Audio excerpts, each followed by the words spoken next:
Hello, ladies and gentlemen. Welcome back to Pokémon UNITE Asia Champions League of the India region. The past 2 days, you've got your finalists for Southeast Asia and East Asia region. It is time for the India region to find their LAN finalists. Before that, my name is Lucifer. Along with me joining is going to be Mridul back on desk. And Mridul, today is going to be the last day of stage 2 to decide who is going to be the second LAN finalist. And right as of now, it can be either Revenant or SATUL.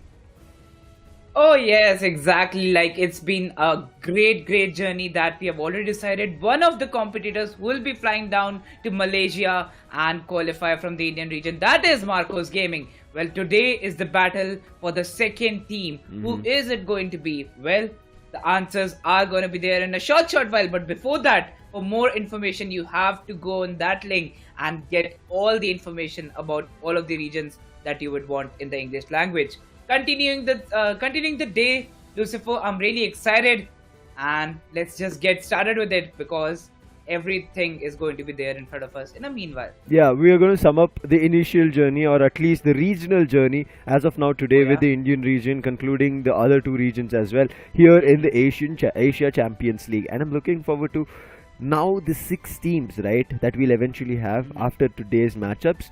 How will they fare against each other in the battle arena? You did catch a glimpse of it. It's going to be on 18th and 19th of March, and I'm looking forward to how it's going to be working out. Quickly jumping to give you a glimpse of the qualified teams and schedule as well very soon. Is going to be a big 15 teams that we saw right now. The only amount of teams from like East Asia and Southeast Asia, we have 2 teams each, but here in the India region we have 3 teams. And one of them in the first match itself that we are going to be seeing, as I mentioned, SATUL versus Revenant Mridul.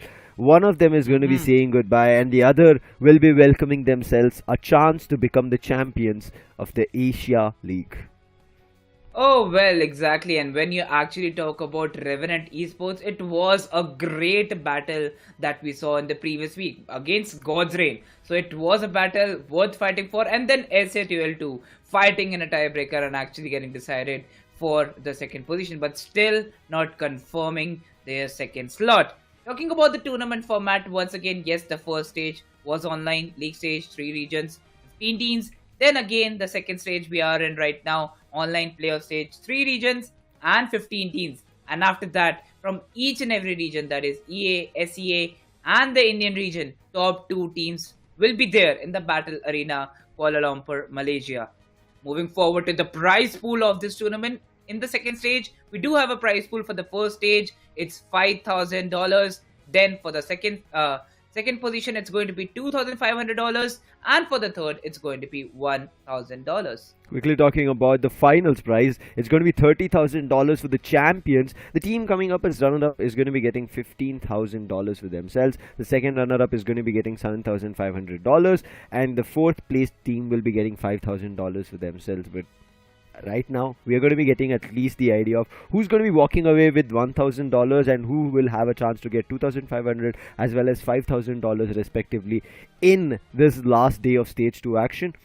I'm pretty sure the viewers who have joined us today know all the rules, tournament formats so far I've seen. No doubts on that. It's going to be a 10-minute match. Best of 3 is what we're going to be seeing. Thea Sky Ruins is where all the action is going to be happening, and the final stretch when the Rayquaza spawns. But before that, it's all the action in the draft mode, right? The pick phase, like you're denying your opponent a Pokemon, is what we are going to be seeing, and how they kind of develop their entire 5 Pokemon fight. Well, again, half of the strategies gets decided, half of the strategies go in win in the very draft mode time. Again, there would be a ban phase. We have seen some Urshifu bans coming in, and then the Dodrio meta coming into play, Dodrio getting banned. Sometimes or other time we also see the Scyther getting banned. But at least the pick phase also decides what strategy the team would go forward with. And we also had a word with Revenant that they did not want to pick up a particular Pokemon, but they still had to go for it because of the draft mode, and it worked out great for them. So sometimes some things might not go in your favor, but then it's all about what you do in the arena. And we are really excited for the very first match that is going to be between Revenant Esports and SATUL. Both of them are very much ready. Let's move forward to the highlights, and we'll be right back.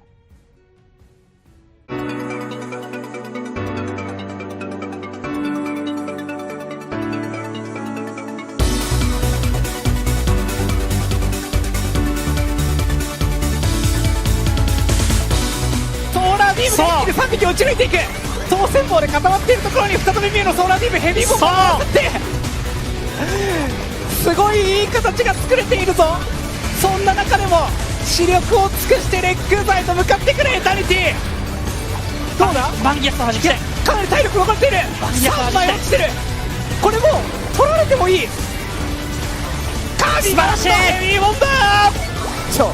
스라크랑 야도란이 이거 겁먹어가지고 아직 괜찮아요. 못 오고 있어요. 자, 포크라는 계속 스킬을 넣는데요. 지금 스라크랑 야도란 섀도우 복싱하고 있습니다. 시간 다 들어갑니다. 득점 못하고 있어요. 못 넣고 있어요. 이거 미션 못 넣으면 게임 끝나요. 버텨야 돼요. 3초, 2초, NQ. 자, 막았어요. 일단은 막았습니다. 결과는 한일전 최종 셋. 과연 점수 차이가 우와! 오쇼 6점 차입니다.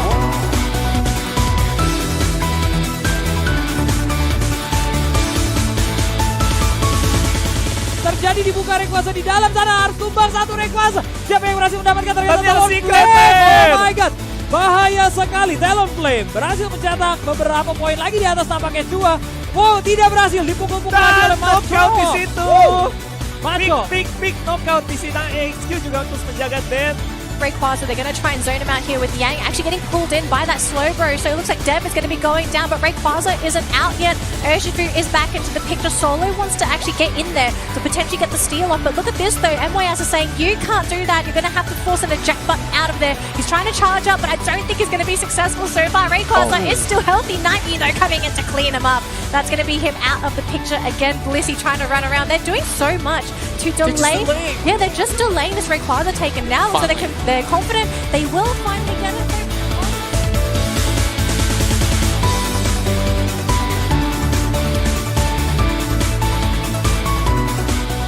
Oh well, definitely, and look at that, 20 points added. Oh, they pick up the link. No, it's more than 6, but oh, the 100 points would be added. The last of the seconds, and look at that, it's going so close. Well, back into the battle. More and more players need to be back to the base. No, the Pokemon get to need knocked out. Okay, here comes the very 100 score. Now they're at the lead. Need to maintain that. No other Pokemon to score any of those points. Mr. Mime, you can do it. Zishol, you can do it. Daksh is just standing. He knows he needs to do nothing to actually able to secure. Oh, 5.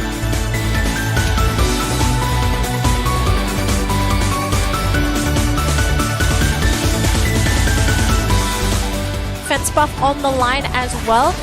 Renaissance trying to do their best, but look at this though. Nightmare Foxy just coming in from the sidelines. Almost he does get a KO there. Dark Urshifu, no chance at all. He's just going right onto the goal zone. Does quite a lot of damage, and this does give a big opening for his team to just swipe up the Regirock, and they're just going to keep on going. Nightmare Foxy just playing this game like an Olympic gymnast.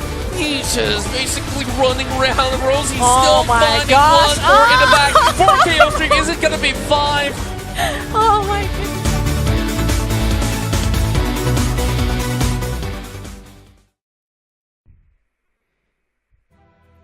Teams have had a hectic run in the previous weeks. They've given it their all, but it has been tough times for one or the other team, and the other team has got a chance to victory, and they've moved forward in the second stage. And two regions, as we mentioned, Mridul, do have their finalists for the LAN, right? Again, the first and the second seeding will be right now is what we are looking forward to in the Indian region. Let's quickly jump into the league table and get an idea of what we can expect, and also let our viewers know what has happened so far. You can see Marcos are reigning on top, and that's why we said as soon as they finished their stage 1, that was the league stage, they qualified into the LAN finals, that is Kuala Lumpur, Malaysia. The team placed in the second position is SHUL, which their match will be today. Unfortunately, Revenant, because they lost their match, had to be pushed down to the 4th position, and from there they have fought their way back up with both the teams which are in the 5th and the 3rd position, and they have sent them back home without even giving them a chance to move forward in this Asia Champions League. And Revenant are looking forward to doing it again against SHUL, Mridul. Oh, well, definitely. And when you actually talk about these teams, today is the day that from the very first match, we'll be able to decide who is going to be the second finalist from the Indian region. Marcos, as always, as you said, they are already decided after the first stage. But then, today we do have a final for the second stage, from which the seeding for these two teams will be decided for the Malaysia LAN. Well, yes, the first match between SATUL and Revenant. The match between Revenant and God's Reign was also amazing, and then True Rippers coming into play. So Revenant has fought that battle to be actually still standing in this streak. Again, SATUL going against Revenant. We also saw, a tiebreaker between SATUL and True Rippers. They tied on the same points, but then it was SATUL winning it and gaining their position in the top three. Brother, one thing is Revenant have not had a great time, right? They've come very Uh-huh. close to losses as well, but somehow kept their composure. We did talk about the love and hate story of the Rayquaza. We'll see how it works out True. today. Quickly again, giving a glimpse of all the players. A new week might be a new phase for them. From the side of SATUL, it's going to be Cursed, Ghoul, Might, Prod, and Tensai. On Revenant's end, it's going to be Badshah, Blizzard, Crowley, Swifty, and Zshol. And the main player to watch out from Revenant's end is going to be for sure Crowley and Blizzard. Crowley. The main reason I'm telling Revenants and Crowley and Blizzard is Crowley will try to go in for a lot of sneaky goals, along with Crowley being a distraction of goaling in another direction. Maybe if Blizzard goes for the top lane, Crowley will be hiding in the bottom lane, waiting for everybody to push up there. But on the other end, the main player to watch out is going to be none other than Might. That is from SATUL, as we're going to be walking into the trivia as well. And you can see what he says, the stronger the opponent, the better I get. And he's proven that time in and time out. My name is All Might, but I'm a die-hard Goku fan. I mean, coming in from the DBZ, I'm also a big fanboy. He might be a Goku fan, I'm a Gohan fan here myself, so I don't might how it feels to be a DBZ fan. It's kind of very interesting of how the entire DBZ scenario has evolved through the time. Oh, definitely. And when you actually discuss about the players from SATUL, we know that they're famous for the comebacks they always yes. make in those games. Like coming back from even losing the games, SATUL has made that possible. But also to talk about Revenant's Swifty, he loves to ride bikes, and dancing on trancing beats is also one of his, keen interests. So again, the Pokemon he plays, I'm quite fond of it because I love Eldegoss. I haven't seen much of the meta coming into play for Eldegoss recently, but Hoopa has been into play. We have seen in the previous week how some brilliant plays, came into play after the Hoopa was actually involved in the meta. Also to talk about Crowley, I think it's definitely that you commit those mistakes again, because even the mistakes landed well for Revenant Esports. Well, let's see. Now is the time. Once again, it's either do or die for both the teams. You do it, you qualify as the second positioning team, or either you are going to be eliminated. Talking about some Pokemon draft stats that we are seeing for the first time throughout these three regions, Urshifu has been picked and has been banned most of the time. For the other Pokemons?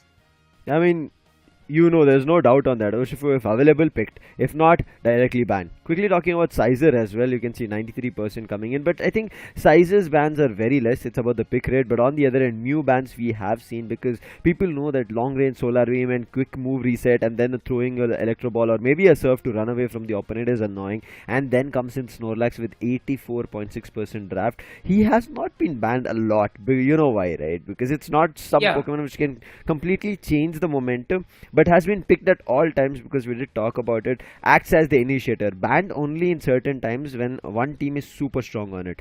Talking about Blissey, you can see there's nothing much in terms of losing to Blissey. That's the reason you don't ban it, but again, the healing is the one crucial thing that we see a lot of times. But win rate in terms of picking one Pokemon which has been favoring the teams, which are those? It's right in front of your screens. Wigglytuff, not a lot of picks we've seen, but you can see out of the 6 times, 5 times teams have always managed to win, and that's the reason there is an 83.3% win rate that we are seeing. Cliffable on the other end, after the, I would say, a little buff that we got, we did see everybody picking it up, but then we also saw bans coming in for Cliffable. So I think the win rate is not that high, but Hoopa, after the recent buff that it has gotten, you can see it's climbed up to the 3rd place.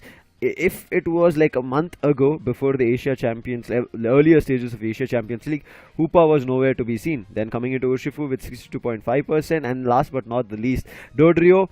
You might think is going to be the Pokemon if you get a chance to pick. He will be the one that you'll get your treads to victory, but not the case. We've Correct. seen people countering the Dodrio coming in, and that's the reason comes in at the 5th position with just 61%.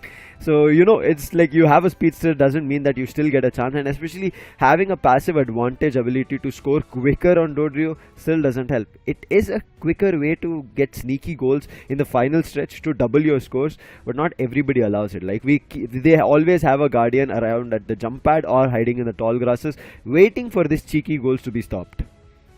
Well, again, when you actually talk about Urshifu, Dodrio, these are the Pokemons. Even if the teams are getting wins, there are more than the losses that they have faced with these Pokemons. Again, when you talk about Wigglytuff, 5 wins and 6 losses. So again, there has been one more loss when a team has either chosen Wigglytuff in their pick or in the draft mode that they're in. Once again, the strategies will land or will not land. That is for the game, that is for the arena. But again, I actually need to talk about the Sizer.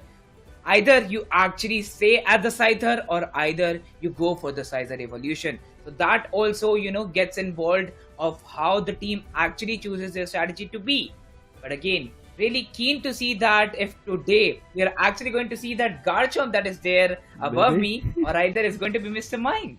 I think it's going to be interesting if we end up seeing Garchomp and Mime coming in. I think Mime did come in the last matchup that we saw from Revenant, and it was a surprise. Yeah. But let's see if it will be working today. But before that, it's going to be the ban that we'll be looking forward to, and then talk about the picks. I think we might end up seeing a Tyranitar ban or a Dodrio ban coming in from SATL. Revenant on the other end. True. Maybe a healer like Cliffable. The ban phase gets over and we see an Urshifu ban from the side of Revenant Esports. SATL actually goes in for a Delphox ban. So now Mew is available for sure. No chance left forward. They will be picking in the Ghoul as Mew. They've denied Crowley the 2 best Pokemon that he's been playing throughout the stage 2 to get to one match after another. That is going to be Delphox. After that, immediately pick Mew, understanding the advantage. But right now, we've seen, right, Swifty, who was acting as the support player here, playing on Hoopa at all times, has actually Swift to it because his move to a different one. That's going to be Snorlax because it was not working out really, really well. But wait, what am I seeing? Comfy is a new Pokemon, but it has not been seen in the meta at all, and SATL are here to change it. And I think they have a right strategy. Might be that Comfy sits along with Cursed on the Glaceon or with Mew, because your ranged attackers, as long as they're alive and completely healed, right, they can keep doing hectic amount of damage, hefty damage, and the opposition might not be ready. Ho! SATL is coming with a whole different meta today. Yeah. A Buzzwole coming into play, then a Comfy. SATL has decided some or the other lineup for themselves. Okay, we do see a Sylveon, a Tyranitar. Heck of different Pokemons that were not there in the previous week. Yeah, first 2 choices that we end up seeing from Revenant are like, yes, this is the Pokemon we have seen. Crowley did pick up Sylveon, he did mention, right? It was a miscommunication pick that came through, but we were okay with it, we pulled it off. Now with 2 ranged attackers, that Badsha is also playing on a Gardevoir, it's going to be interesting, but Might on the Buzzwole. He's going to pack a lot of punches, superpowers coming through, and I don't know what he'll be doing. If he goes for Elite's Life, it's going to be hurting them even more. But this Comfy is what I'm looking forward to from Proud and SATL's end on how we'll be working out. You can see entire SATL have just ejects coming through, whereas on the Revenant's end, it is all the portion that we see is X-Speed. And only 1 eject on Crowley. I mean, SATL are looking forward to always walking away or running away from a battle when it's not working in their favor. On the other end, Revenant, they want to be a little bit super speedy. Let's wait and watch. Right. This is going to be the first match between SATL and Revenant to decide one step closer to who's going to be qualifying to the LAN finals all the way at Malaysia, Kuala Lumpur.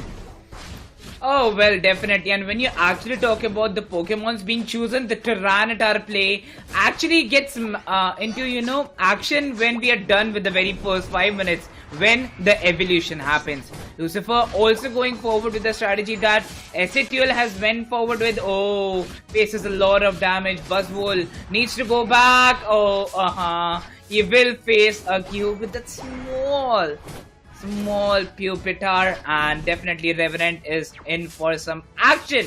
Both of the sides having 6-6 on their score lines, and 3 Pokemons each present on the top lane and the bottom lane. Here you go, some blocks, the screens will be coming in, and once again, the air synergy has been granted to Prod.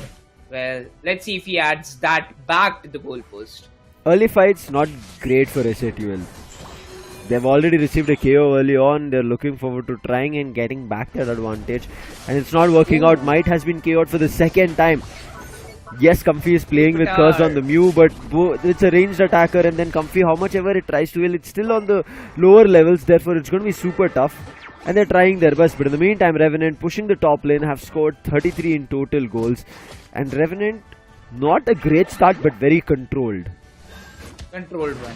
True. I would agree on those words. A control start coming in for the side of Revenant, but also would like to say that the Glaceon present in the bottom lane would add a lot of damage. Yeah, that's dual of both the range attackers from each and every side, that is SATL and the Revenant Esports. Once again, some more air synergy coming into play. The Snorlax is unstoppable, getting the air synergy for himself. Oh, Zishal needs to go back, gets damaged by Ghoul. He used XP, hides in the tall grasses and immediately teleports as quick as possible. We'll be back in the base. But on the other end, Might, he's slowly evolving. He's at level 6. Whereas their Mew, right? Cursed is already level 7. It's going to be interesting. But immediately Comfy finally finds a place with none other than Might. So Prod, let's see what magic he can make it happen so that Might can do a lot more damage and find KO. But also another fact, in the next 20 seconds, we're going to be seeing the Reggie spawning, and it's going to be a crucial battle. Once the Reggies are there, it might tell us that the initial game, at least for the 5-minute mark, it will be in Revenant or SATL's favor. Blizzard is getting thrown. He might have been KO'd, but help comes through. Therefore, Might does not find a KO on Revenant's player. Definitely. And when you actually talk about Comfy coming into action, SATL might actually, surprise Revenant at every other point after a minute is over. Again, we see the action coming in. Zishal once again being tagged out. A lot of HP has been drained. Yeah, goes back to sleep and would be getting the HP back. 33. Once again, the points are more than SATL. The Reggies are also present. The bottom lane Reggie, waiting to get acquired, or waiting to get into one team's favor. Yes, it would be Revenant taking it, adding 29 points. Sylveon would also get a KO on the Glaceon, and there is the difference we are seeing from Revenant. Revenant is marking up a huge position for themselves in the very first of minutes. 68. They got the bottom Reggie. Did use the Unite so early on, so you can understand that the Gardevoir is looking forward to fight with all the power that is there, but Might is super low. He's getting the healing coming in from none other than Prod, but for how long can he survive? Not for too long, will be KO'd, and looks like the top goal zone can be destroyed. Prod is trying to protect it, but there is 17 AOS energy that Swifty has. He's made it 22 right now. And players will also from Revenant's end start switching up to the top lane because there is the Regieleki that they can take. But in the meantime, the fight is still ongoing. At the bottom, they want to take down Tencent. Tencent is super low. Uses Surf Hit, use Amnesia as well to get the heal. But with the Psyshocks coming through and the body slams, there's nothing that they could kind of work with. That's going to be another KO that SAT will receive. Not the greatest of starts we have seen coming in from their end. They're taking a hefty beating and they're unable to get hold or control of any of the lanes. No way. On the top lane we see some huge action coming in, but still the Regieleki has not come in, and there you see that Tyranitar is now in the battle, getting the Buzzwole once again, going back to the base. SATL are losing out on their most important Pokemons, and at several times. 157. Revenant goes on, and look at Crowley is on fire right now. Okay, so teleport might come in no time, but there we see that SATL is actually here to grab another Unite. Of the Regieleki. Oh no, another Unite comes in. This might be a steal of the Regieleki, and it would be Buzzwole from SATL actually going for it. Might is playing with superpower right now. Zishal is trying to chase him. Tyranitar is going to be here, but Cursed finds a goal in the bottom lane. Zishal is super low. Blizzard might also be taken down, but they find another KO on Might. Might has been numerous times KO'd right now in the top and the bottom lane, and I think they need to do something better over there. But quickly talking about the level, right? You can see everybody from Revenant are in double digits. Ghoul trying to find a KO, and now he's found one, but before that the slow bro goes down. He's looking to taking down Blizzard. Blizzard is running away with the Ancient. He's running right straight to the hands of another Regieleki, but saves himself. Might on the other end, he switched up lanes. He's there to save or help Curse, but in the meantime the Regieleki they got didn't even get a chance to sit in the goal zone of Revenant, and Revenant will be able to destroy that. The Regi on the bottom has spawned, but they need to be quick to take it. But Hoopa as well as the Snorlax are already on the bottom lane, so this fight is inevitable. I think SATL might just lose this game because it's not at all looking close for them. But this Unite being used from the Glaceon looks like something can happen, but the hyperspace hole, they use it and jump right to the bottom lane. Another Unite coming in from Gardevoir. Finds a KO on Might. This is the 4th or the 5th time he's been KO'd constantly. A 2 KO streak is what Bacha is finding. He's helping his teammates to find a lot more. Curse is trying to run away, but he'll not be able to. The Hoopa is going to be destroying him. The top lane goal zone of Revenant gets destroyed. Nothing is working out here. They're trying their best, but somehow some semblance is what SATL are doing as they destroy the top goal zone. But the bottom is complete in control again for Revenant. Moving forward with the game, we do see that Revenant is still having a lead against SATL, and that too when Revenant has a hate or love story with the Rayquaza. So again, SATL would know it if they are done with the homework against Revenant Esports. Again, let's focus on the Rayquaza. Another Regieleki pops out on the top lane. Yes, definitely would want to grab that. More and more points are also available, but then the Unite moves should be perfectly ready before the Lord Rayquaza arrives at the legendary pit. Once again, some tackles coming in. Zishal wanting to fall back is still having a 1v1 duel with Mike. Bacha has already used his Unite 3 times. This time again secures another Regi for himself. This is going to be the top Regieleki. Previously they failed, but the goal zone which SATL kind of destroyed, I would say it's not a complete advantage that they got, is the goal zone opposite that SATL also get destroyed by just the Regi sitting in that. Now with the final stretch, this is going to be the last 2 crucial minutes of the game. Rayquaza has spawned. Unites are there from both the ends, but it's about the initial battle. Blizzard was to go for getting a big 88. Gets stopped from Cursed with the Solar Beam. Does not take a hit, but nonetheless, look at Bacha having entire control of the legendary pit. Might is thinking twice because his teammates are not close. As soon as he sees Tensai, he's trying to find a way to chase that Gardevoir, because I think if they find a way to KO the Gardevoir who's at level 14, it can work out. But again, going in for a big score, Blizzard. Can he make it happen? Yes, a big 88 comes in. The hit was not enough. Another Unite pops off, but Comfy also with the Unite. Swifty opens up his Unite and they find 2 KOs.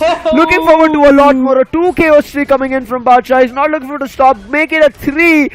It's only one player surviving. The Glaceon, can it do anything? It's only going to look forward to survival. Revenant is trying to go for a quick KO on the Rayquaza. In the meantime, Ghoul is trying to do something, but his fight was none other than with the Snorlax, and that's going to be an easy take of none other than the Rayquaza. They have the shield, they have this round for themselves as well. Indeed, and look at Team Revenant 339 getting the Rayquaza. This time it was one-sided that was presented by the team of Revenant. Another KO getting added by Gardevoir. A KO streak of 200 points coming back to back into the play, and now they have reached the scoreline of 739. The tackles coming in. Sylveon would actually be able to take down the Buzzwole. More 10 points added by the Tyranitar. More 6 by Zishal. 755 total is what they have reached. SATL being turned back to their base. Revenant meanwhile has touched the mark of 800 after 46 points were also added from the team. The last 3 seconds and it's over. The time's up. The very first game between Revenant Esports and SATL Esports comes to an end, and Revenant Esports, what a wonder they have shown. At last covering all the Regis and actually making themselves in favor of the Lord Rayquaza. Getting everything into play. What a beautiful teamwork Revenant has actually presented themselves with. They have I would say dominated this first game. Match number 1, Revenant, brilliant show. 11 KO on Bacha, 12 assists coming in from Zshol, 4 KOs, that's 50 along with 7 assists. Talking about Blizzard, he was the impactful damage dealer. Maybe you do not see a lot of KOs on him, but he has 9 assists. That's why I said impactful damage dealer. Crowley on the other end, as we know, he's going to annoy you at all times. He was always using the sweet quiz coming through, so he was able to drain the health as well. Therefore, he also was not going down, kept in range and making sure that as soon as Badshah uses his movesets as well, he's going to do a lot of damage. Badshah, you don't see him crossing the 1 lakh mark right as now in terms of damage, but 92,000 is also a great one. But look at the damage taken from Zshol. 59,000 is something that is going to be interesting because he was the forefront barrier, I would say, breaker, or I would say putting a barrier in between the players of Revenant as well as SATUL. So there was nothing that he could have done, and with Mystical Fire also, that Crowley that moved around, 1 damage, another one he was able to drain health away, whereas SATUL, nothing worked out for them. Smackdown came through superpower, but still it was not enough coming in from Might as well. You saw he was KO'd like 4-5 times, but Prod, I'm not too sure what the thought process was with Comfy coming in. Again, it is the newest addition, but you know it is going to be one of the big healers, but it's an individual Pokemon healer, so it did become tough. Revenant found the Regieleki only once, but they were unable to turn the tides on the top lane. They immediately got KO'd coming in because of the third Unite that Badshah used. His singularity was insane. And when actually we talk about the points addition done from the side of SATUL, most of them were between 4 to 8 minutes of time period. Some initial good start against Team Revenant, but then they were stuck with the points that they had for like 4 minutes and then coming back to the play, but were not able to add more. And look at the consistent performance of Revenant we talk about. Took a good start, then consistent growth between 2 to 4 minutes to actually have evolution, then amazing bashing coming in from both the sides and actually reaching the 52 mark. Once again getting back to the play, 143, and then Revenant were just at another level. We reached the total of 801 after Revenant actually got a Rayquaza for themselves. Lucifer, actually moving forward with these two teams, we saw some amazing positions from their side. And let's talk about the replay here. Yeah, it was a slow start for the side of Team SATUL, but they were never actually able to, be back in the game. It was a tough game, Rudul.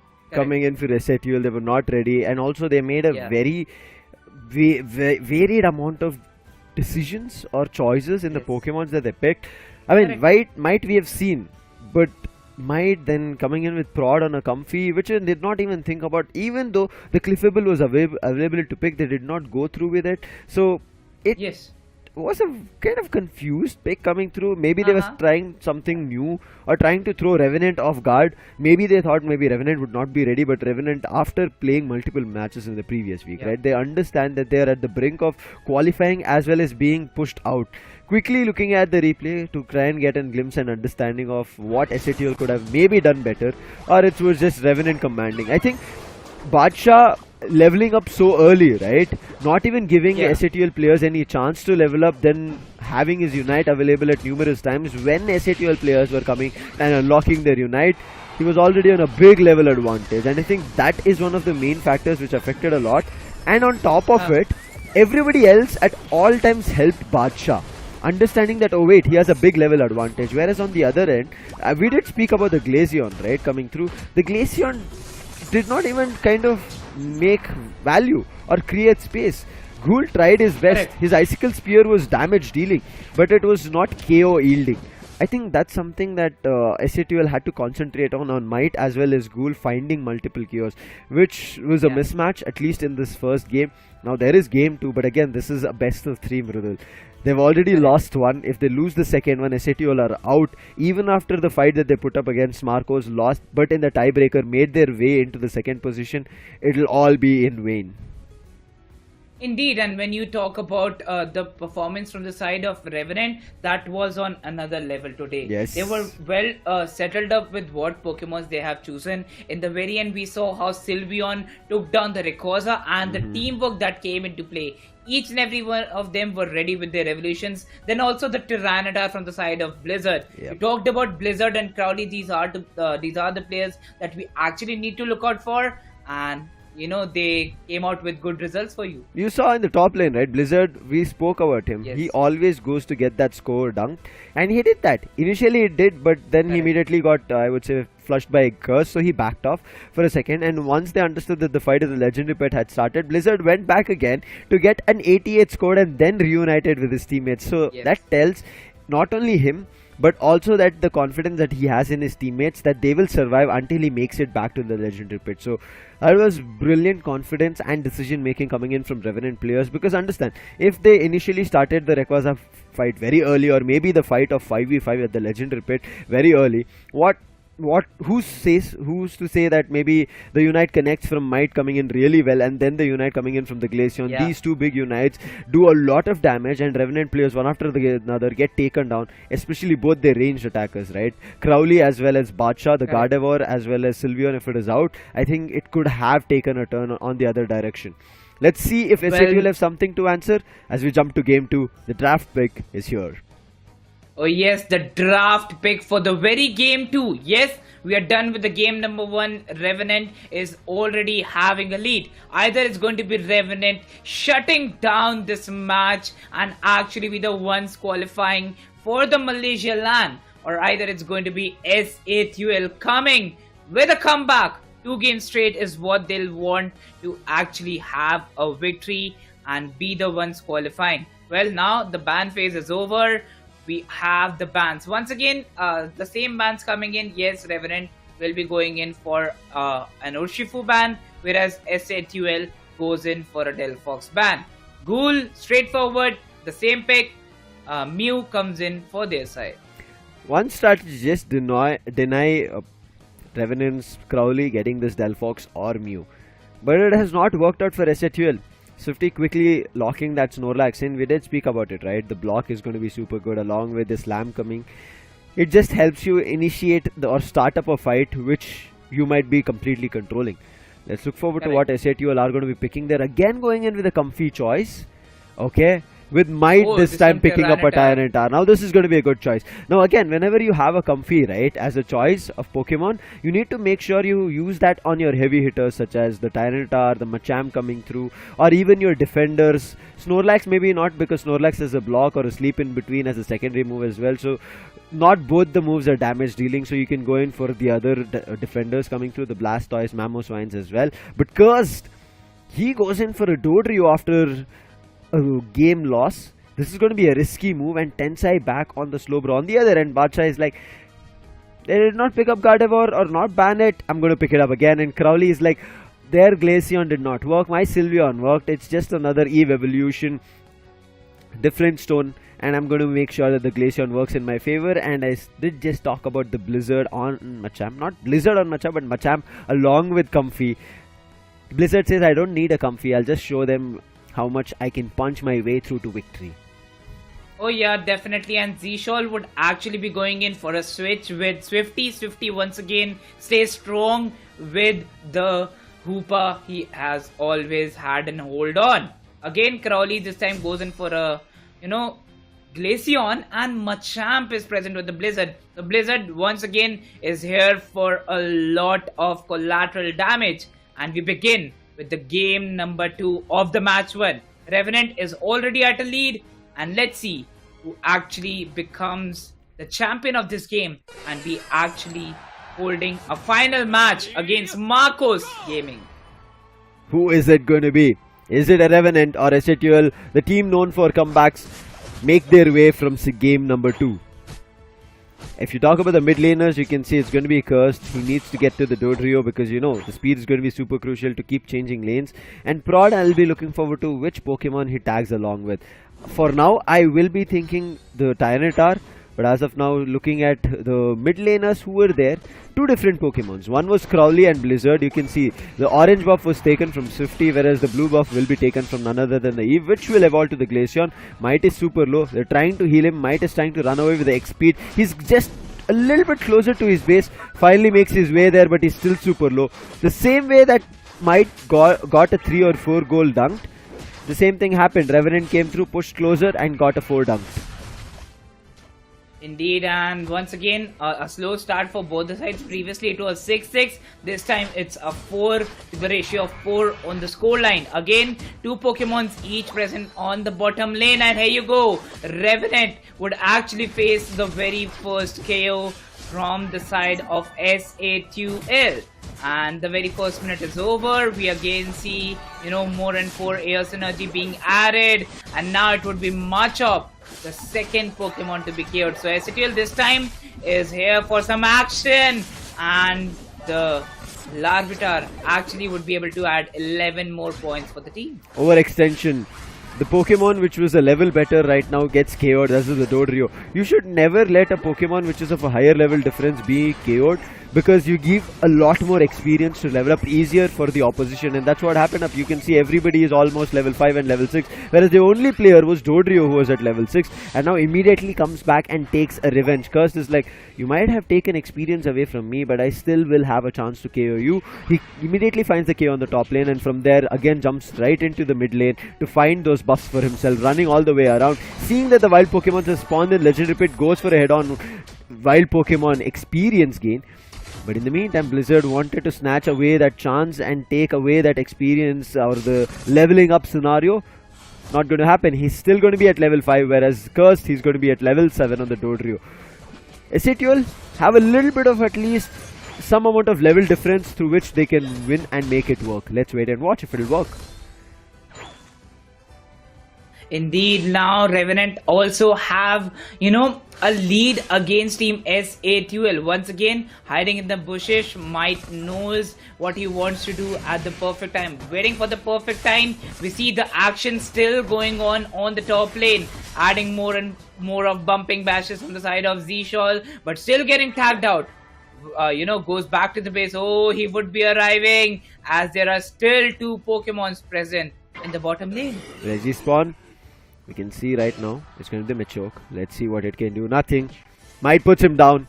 On the other end, bottom lane, Reggie, is it going to be a fight? Snorlax tried to start it. Might along with Curse try to push up, but seeing the Glaceon as well as Swifty, they're all trying to run away. Ghoul is here, can save them. Comfy is trying to heal them as long as possible, and Regieleki also in the meantime doing some side damage.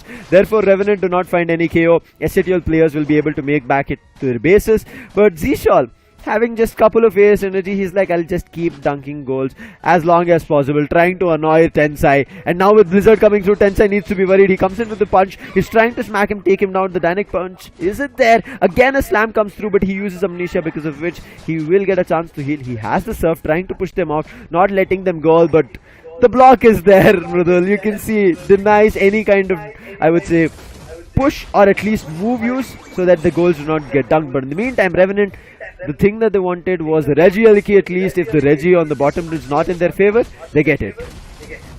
Indeed, now Revenant also have a scoreline of Unite. 1-1-5. Oh, the Unite comes in, and there you go. Another KO coming in. The Regiice also goes in the favor of Team Revenant.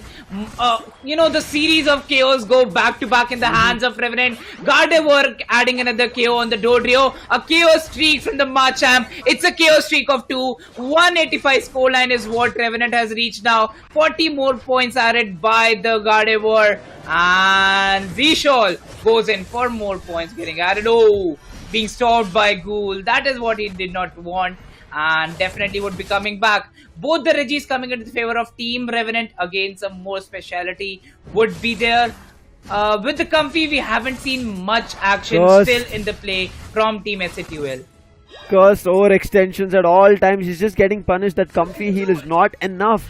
They need to make sure that the Comfy is with a heavy hitter. Right now, Z-Shawl is trying to take down Tensai. A Solar Beam comes through, does a lot of damage. The Glaceon gets taken down, but Unite coming in from none other than the Snorlax. Z-Shawl trying to make his way away, but 3 players are rushing and gushing to him. But fortunately for him, he's near and his goal zone has not been broken. He'll be back into his Flux, he will also get a hyperspace hole. Gardevoir gets taken down even though the Unite was used. They're going in for heavy bashes. 50 also used the Unite coming through. So I think SATL, this bottom lane push is not going to work. They did get something scored, but it was all in vain because the top lane was being pushed. They have 233 right now in goal. And look at this again, hyperspace hole being used. Back is going to be the Machamp trying to bash all the players out. It's going to be another KO they're going to be finding very soon. The Tyranitar is out. Comfy will also be put down. And look at how quickly they're jumping into the hyperspace hole, getting the full heal, back on track to go for another head-on fight. 3 players still guarding the bottom lane. Gardevoir on the top has actually switched to just look forward if there is anybody taking the Regieleki. Understanding nobody is taking,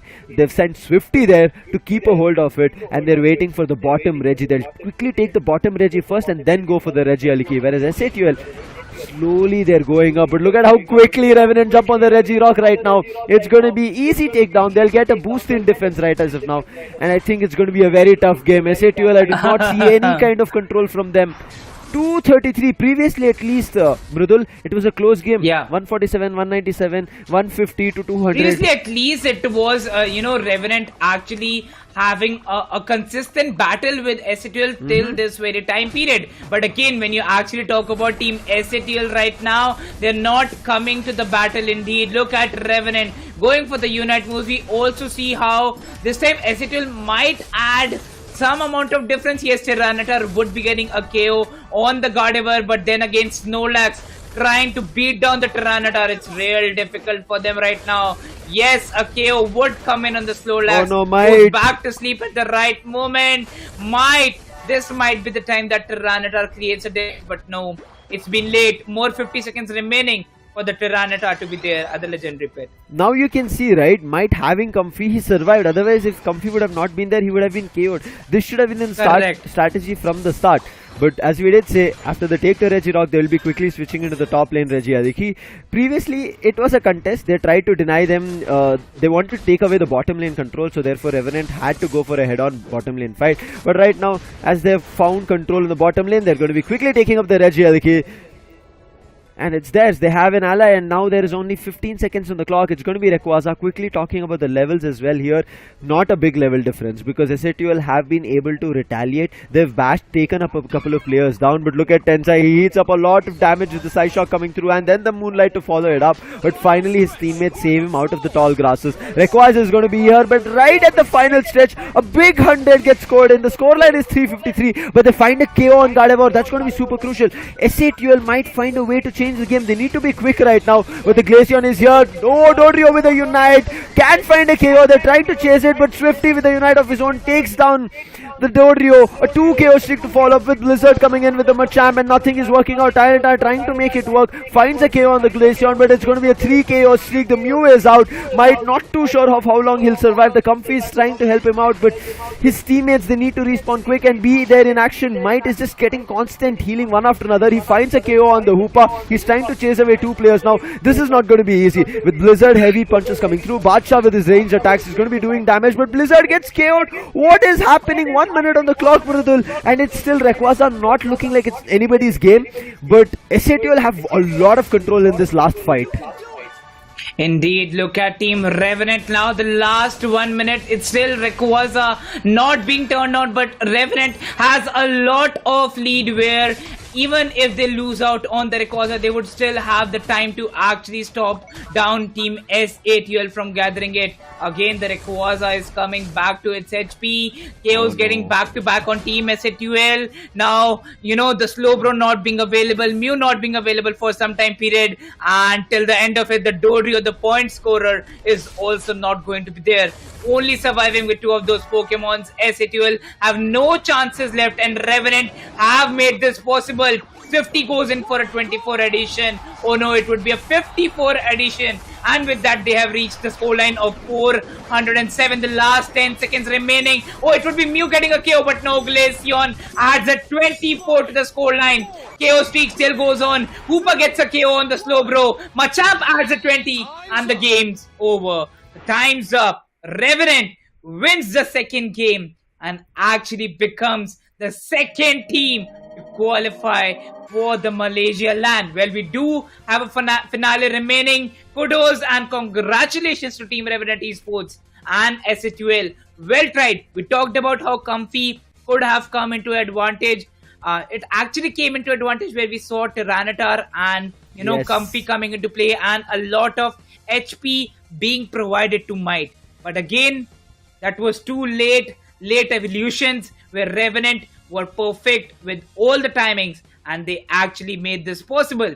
459 to 71 where no Rayquaza was actually acquired.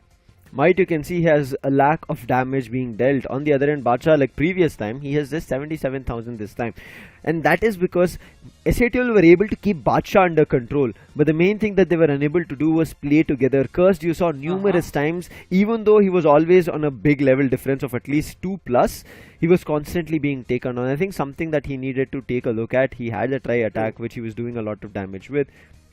But it was not enough with the jump attack coming through. I think Ghoul was switching up a lot in the move reset that he had, but it was not enough. Blizzard on the cross chop and then the dynamic punch. Yes. He was hitting right. And Crowley, he's a man with Nanes written all over him. And he did cause a lot of trouble. Even though they were able to find a couple of KOs on him. But I think Bacha, he was not as hectic as he was there in the game number 1. But you saw Revenant. The main thing that they won right now is going to be keeping the numbers. Might, as you rightly said, he found a lot of chaos in the legendary pit itself. While that Rayquaza fight was about to start, it was not going in. SATL were trying to keep their composure, but Might was the only survivor. If and only if SATL had their numbers up, Revenant would have kind of been taken to game number 3. But SATL didn't have numbers. Revenant kept their numbers up. And then when Tensai got taken down, right, that's where things went south. Revenant knew they had won, and SATL knew they had nothing that they could do with just 30 seconds on the clock. Well, also visible in the score graph, what we saw, the amount of performance put in by the side of SATL in the earlier period was good. They were actually able to score points, but then their graph was straight like was straight through, straight as a highway. And when you actually talk about Revenant, it was filled up with a lot of barriers that were put through by SATL. It was good defense, but then points getting added down, and then the defense in the end was also amazing. The Pokemons which actually went back to base, and they had to keep on waiting for 20 seconds, 30 seconds. There is where Revenant were actually able to waste the time for Team SATL to be actually back in the game. Revenant added points throughout the game, maintained a good score, and then in the end were actually able to secure it with a good lead against Team SATL. Looking forward to the replay. Once again, the start was similar for both of these teams, but then when Revenant takes off, there is no stopping them. Yeah, I agree with you. That'll be the right word to use. Revenant takes off. You've given them the momentum, you've given them the confidence, you've given them the thought process of what can be done, and they just go ahead with it. They take the fight head on, deal damage, and this bottom lane fight was just insane. The numerous times that players were taking the hyperspace hole, going back to the base, getting the full heal, back again in the fight, Swifty with the Unite, Blizzard punching his way all the way through the players of SATL and taking them down one after another and not giving them any chance was just insane. But I think Might played a hefty game here in the legendary pit, but it was not enough. If he just had his teammates surviving, there could have been a lot more being done. Unfortunate for them. You can see here, SATL on the entire top lane, right? There is nothing that they have. The entire goal zones were destroyed. I think the main factor to break their composure here, Mridul, was Blizzard's 100 goal that came on the top lane as soon as we switched to the final stretch, right? The last 2 minutes of the game. When that happened, I think SATL were taken for a toss. They were like, what just happened? We lost a big 100. If that time the scoreline was still 200, SATL were like, we are in the game. When it hit the 300 mark, I know again, they will not be able to see the scores exactly, but it will tell them that you are losing this battle. They'll get that, I would say, message pop up telling them that they're nowhere close. And that will strike fear in their minds. And I think that's all that happened. SATL were unable to control any kind of fight. Might went for a brilliant, I would say, showman fight over there at the mid. But it was just not enough, brother. Whatever he did. Indeed, and when you actually talk about SATL, what went wrong for them? A lot went wrong for them. The choice of, banning down the Delphox, and then, we saw same bans coming into play for 2 games straight. again, the choices were good. We saw how, impact was created throughout these two games. But then when you talk about Revenant, they were actually able to add more for them. Oh, we do have Crowley for the interview. Let's go straight to the interview and actually ask the questions we have. Congratulations, Crowley. You guys have finally qualified. It was a big run. But I can see a happy face today, a stress-free face. But I want to ask you, after the congratulations, what was this game? Like, you just dominated your way through. I mean, they have a pretty stagnant playstyle, and usually we would react to their plays like dumb fucks. But this time we had Hoopa, so we could be like everywhere at this point. Yeah. So I think that messed up with their plays a little bit. I think some of their players were like really overconfident with the draft and all. So I guess we got a freebie. To be honest, I didn't expect it to be this easy. To be honest. Definitely with your words, it seems that, it was one-sided for your play. But then again, we did see that some or the other way you did change up on that Glaceon. You got that Glaceon in the second game. What was in your mind when you actually picked up in the game number 2? I mean, they were banning Delphox. So Delphox is like a natural counter to Tyranitar, right? So we needed one hero which could kill Tyranitar. So Delphox is the natural option. If you would look at game 1, they block picked the Glaceon and they were going to pick Titar. So we had to block pick the Titar, and they wanted to cuck our hero pool, but instead they cucked their hero pool. So it was a little bit funny. But yeah, so that was the whole thing. We picked Titar because they block picked the counters, and we chose to play Titar into the counters because our player was confident while playing it. So it was like a whatever scenario. Yeah, you were like super confident. But I have a last question before we rightly jump in. I want to ask you, Marcos is next up, right? You have already qualified into the LAN right now, but I'm pretty sure you want to be the first seed. What is the thought process for that? I mean, last time during Worlds, I was first seed. I got placed in a very fuck all bracket, so I think I'm okay if we are second seed. I won't mind too much, to be honest. Yeah, I mean, obviously we'll play to win. And we are also excited to play with Marcos, and I think they're playing really good right now. And let's see how those games go. All the best, Crowley. Looking forward to you guys not only here getting the first position, but the champions title all the way at LAN in Malaysia, Kuala Lumpur. Seeing you again in the desk, I hope so. All the best, Crowley, and to your entire team. Thank you again. Thank you, Hope Crowley. to see you soon. Bye bye. Yes. Man, you see, right? Once they understood that we got it under control, they're like, we're going to get it. And you need to understand, once you get that confidence, right? You know what to do. You have a confidence on your player coming through, which was not the case on the other end. SATUL, the player had the confidence, but the teammates were not ready. But let's wait and watch. Marcos have seen how Revenant have been hefty.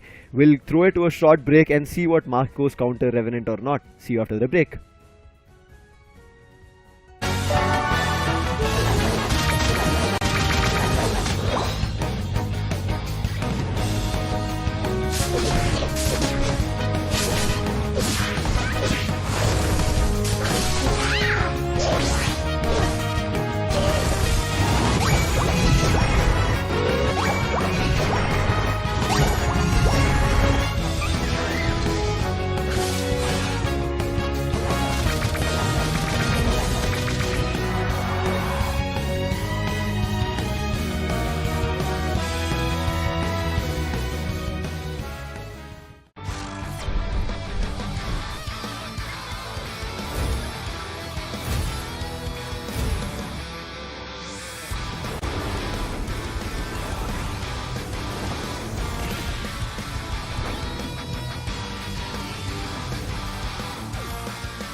Welcome back, ladies and gentlemen, to Pokemon Unite Asia Champions League of the India region, the final week of Stage 2.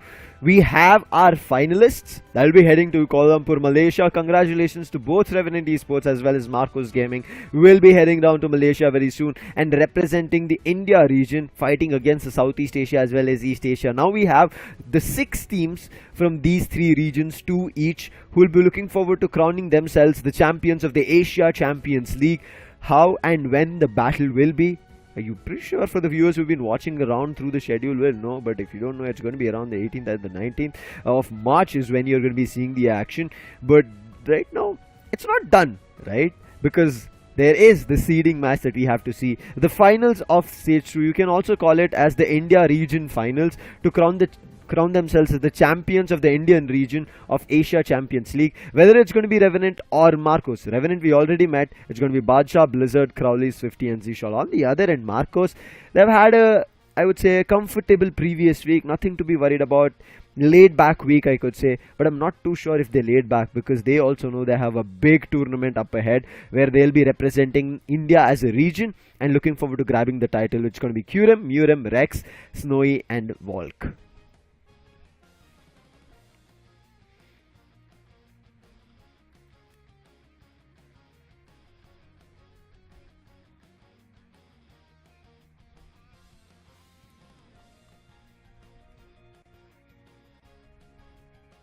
Right now, quickly we talk about the trivia. We did see players are phenomenal on both the ends, but I really enjoy this seeing. Loves watching anime is what we end up seeing from Badshah, and also loves traveling. I mean, with God of War, it was kind of an anime battle that he was dealing. Multiple Singularity Unites coming through was just phenomenal. But you can see his favorite choice of Pokemon that we are going to be seeing is going to be Mew and Gengar. Whereas he showed us a God of War play. But on the other end, another Mew player is going to be Murem that you are going to be seeing. His trivias are going to be loves to go to gym. And good luck meal is energy drinks. We've seen good luck meals being pizza. We've seen, I think, some Chinese or some kind of buffet. And this is one of the things that we are seeing, that there is a drink is going to be in good luck meal. This is interesting. Like when our players come out with these kind of interesting personal life affairs that we kind of don't have an insight about, not just for us, for the viewers as well, because right, they'll be cheering for them in the chat, but when you get these glimpses of what they also like to do before their game, some of us kind of attribute ourselves to those kind of, I would say, choices when we kind of get into a tournament. But right now it's going to be the final match here in the Indian region to get that first and the second seed. And also not that, it is going to be the prize, Mrudul, 5,000 and then $2,500 respectively for the first and the second place team. But again, before we start this match, I want to say congratulations for SATUL as well, the long run that they've done. They're not going out without anything. For the Indian region, they're going to be the second runner-up and also will be getting $1,000 as a team for them. So congratulations, hoping to see you guys once again. But now it's time for Marcos as well as Revenant. Looking forward to being one of the top teams and the second team. But before that, a small, I would say, thought that Crowley said, we kind of get a bad matchup when we have a top seed, and he's like hoping, irrespective of the seeding, let's just get a better bracket to fight against opponents. Correct, and wishing all the best to their opponents. They know that Marcos Gaming has presented themselves with with consistent amount of performance throughout the first stage, and they have been a barrier to each and every team when you actually talk about the first stage. Now in the second stage, it is going to be their first match after all of the other teams have played throughout their journey, and let's see, waiting, doing their homework, and getting a break for 2 weeks straight. What is Marcos actually having in its plate? That is something I'm looking forward to. What have they been cooking? What is new? We saw SATL, they brought a lot of new changes coming through, especially Comfy was not at all a thought Pokemon that we had, and you saw Might was unable to play. We know kind of Buzzwole is insane from him, as well as the Tyranitar coming through, but they also made a lot of choices, not going for a Cliffable when they had Curse coming in with Dodrio at the last moment when it was a do or die game. Now Marcos, previous, if you go to the matchups that we have seen coming in from Revenant and Marcos, they have defeated them. Can they defeat Revenant again this time is something that I'm looking forward to. Revenant, they're going to be getting a chance to ban this time. Previously it was SATUL going for initial bans and first picks. This time they're going to be getting the initial ban as well as the initial pick. Let's see what Revenant make wise use of these advantages. Well, moving forward with the ban phase of the very first match of the very first game of the second match for the day. Revenant versus Marcos, the Indian region finale, as we say, the seeding match for the Malaysia Kuala Lumpur LAN in the battle arena. The ban phase is over and it is going to be a ban of Urshifu from the side of Marcos. Delphox quickly being picked up. Now you can see the bans are something that we always think about. There's a healer and then the heavy hitter all-rounder Urshifu. Kurem, he's going to be quickly picking up the Hoopa, seeing its availability, but I want to see Revenant what is going to be their supporter. Rex on the other end, the second choice for Marcos is going to be Snorlax, denying Revenant Snorlax because we did see a Hoopa and a Snorlax play that Revenant just played on and defeated their opposition. Crowley, Mew is available. He's going to pick that up. Zishal is back. Whereas Tensai, his opponent on previous game, was picking up Slowbro. He's like, it's available now. I'll show how the Slowbro is going to be used and played well with. Oh, definitely. And when Marcos, you actually talk about, it might be a Tyranitar that they come up with or not.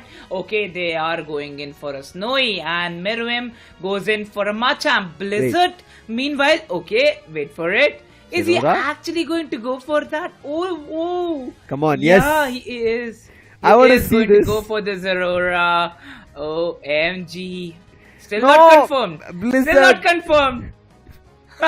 Please. You know, I still remember Zerora is one of those Pokemons that you would not find to get, but you have to earn your way to get Zerora. And once I was like, when I saw all my friends having it, because I had missed out that time period for a week or something when Zerora was kind of available, where you had to earn your way to get Zerora, and I was feeling bad. All the people that I knew and I played with had Zerora except me, and I fought my way through, grinded, and then finally got Zerora, and I was just maining Zerora for some time. But all that talks, we'll do it for some time later. But Walk with the last Pokemon choice on none other than Sylveon, which were great for Crowley, and he's right now fighting against Crowley. Let's see how it works out. But we again see a Comfy. What are your thoughts on this, Mridul? Comfy back in action, but this time Revenant themselves pick it up. Crowley did not reveal the strategy for sure. They had it in their bags, and right now Comfy comes up for the side of Swifty. Well, again, would be adding a lot with the Tyranitar. That is what we saw from the side of SATUL, right? And on the other side from Marcos Gaming. Well, let's see if Dodrio still in the meta adds a lot of points throughout the match. We start with the very first game. If you talk about mid lane, it is supposed to be the ranged attackers. But looks like on the other end, it's going to be the all-rounder, the little Machop.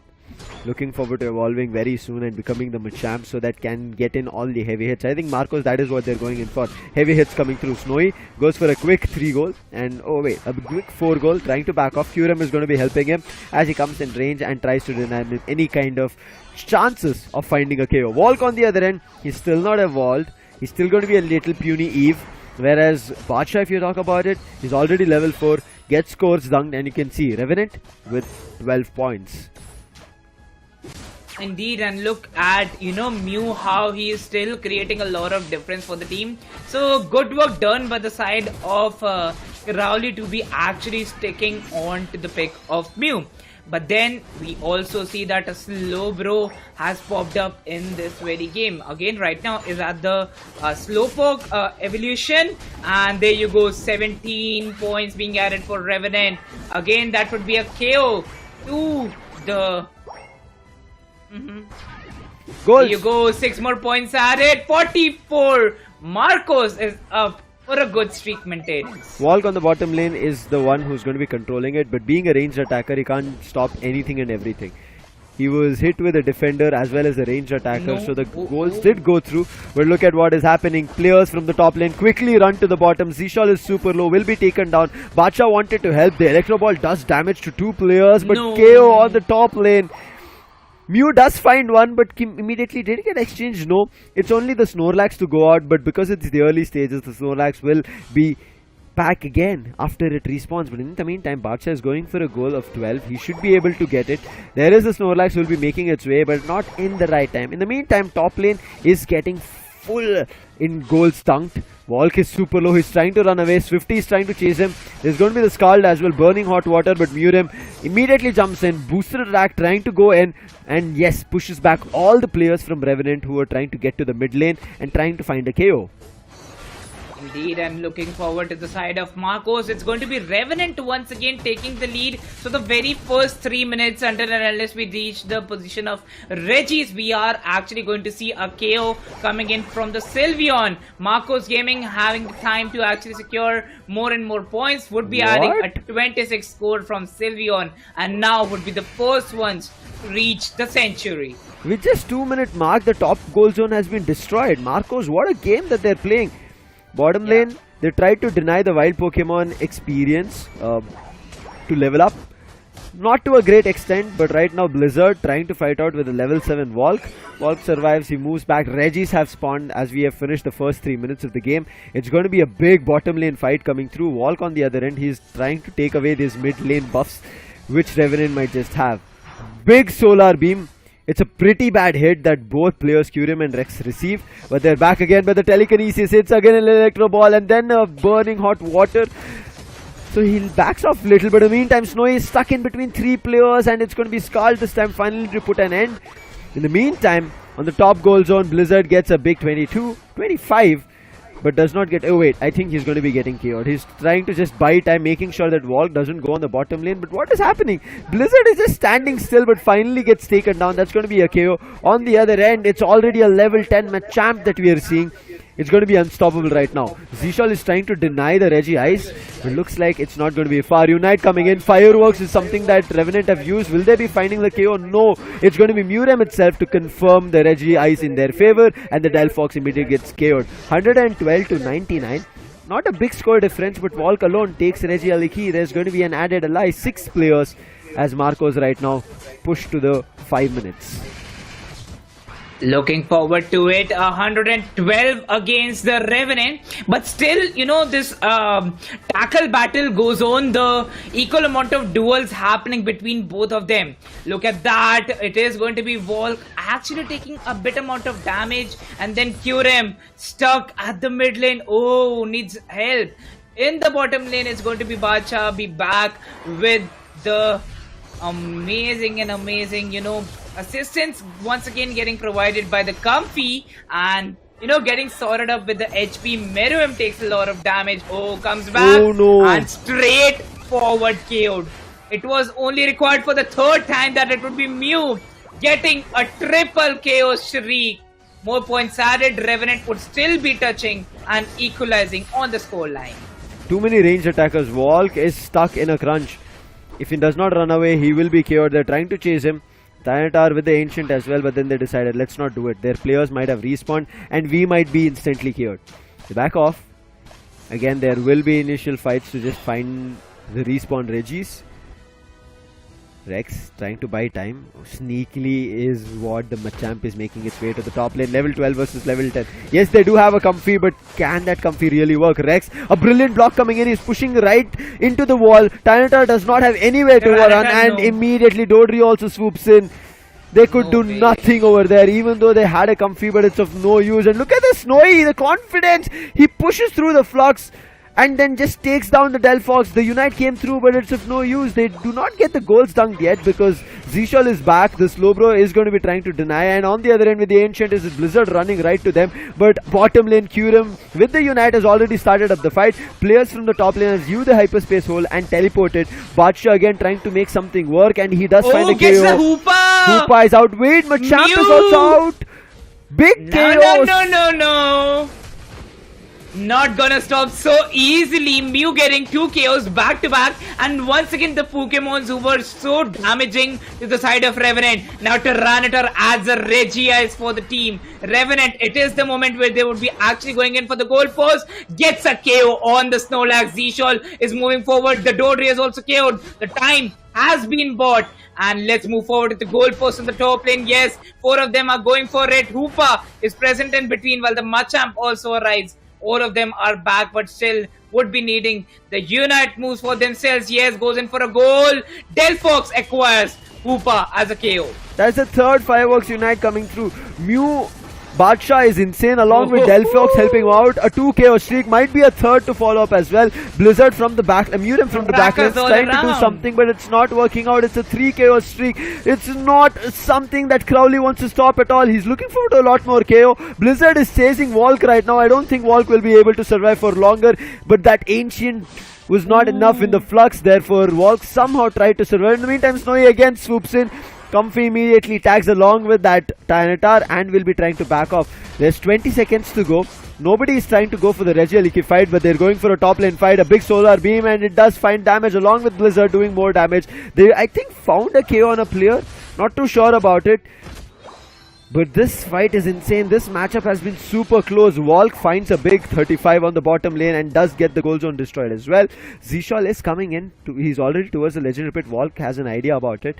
We'll look at this Blizzard hiding in the tall grasses. Oh no, Blizzard. He might just find a KO. And yes, actually they do not take down the Dodrio. They take down the Hoopa.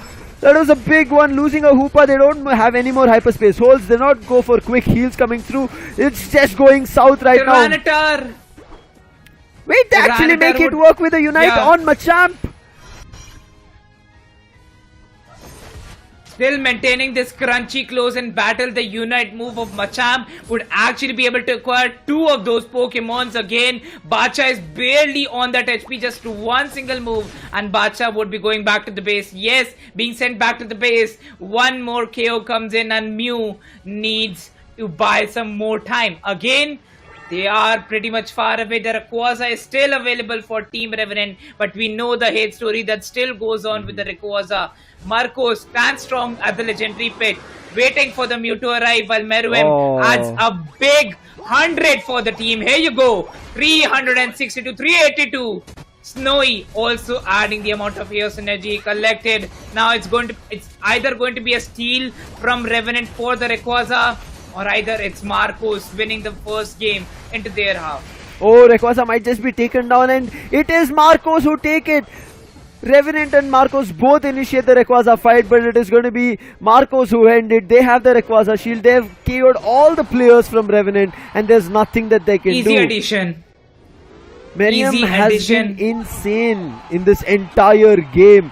He found another 2 KO streak to end it all for Revenant here in the game 1 of match number 2. If not for Miriam, right, even in that legendary pit mid lane fight, finding a 2 KO streak, if that did not happen even after them losing a Hoopa, this could have been Revenant's game to bring it back. Indeed, it was so close till the last of the minutes. Revenant Esports, but yeah, it comes to an end. Marcos Gaming securing 700 to 800 points in a single game, where it was crunchy close till the last minute. Once again, a huge congratulations to Marcos for winning the game number 1, and in the end it went, like for a single side. Look at that. Meruem, Volk, Snowy adding huge amount of points, and even Rex having 137 points secured for the team. Meruem here with 11 knockouts added a lot of KO streaks for the team. But on the other side, you do have Bacha. Well, this time, if Bacha would not have been cured for 2 or 3 times straight in the end,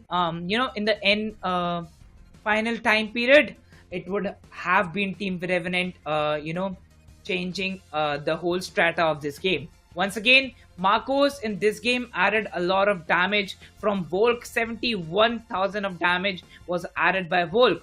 On the other side, when you talk about Mew, that is Bacha, 106,000, that is 1 lakh plus of damage added by Bacha. Finally, we do see actually a good game coming in with Comfy on the sides. You could see, right, as you mentioned, Bacha and Crowley were playing really good.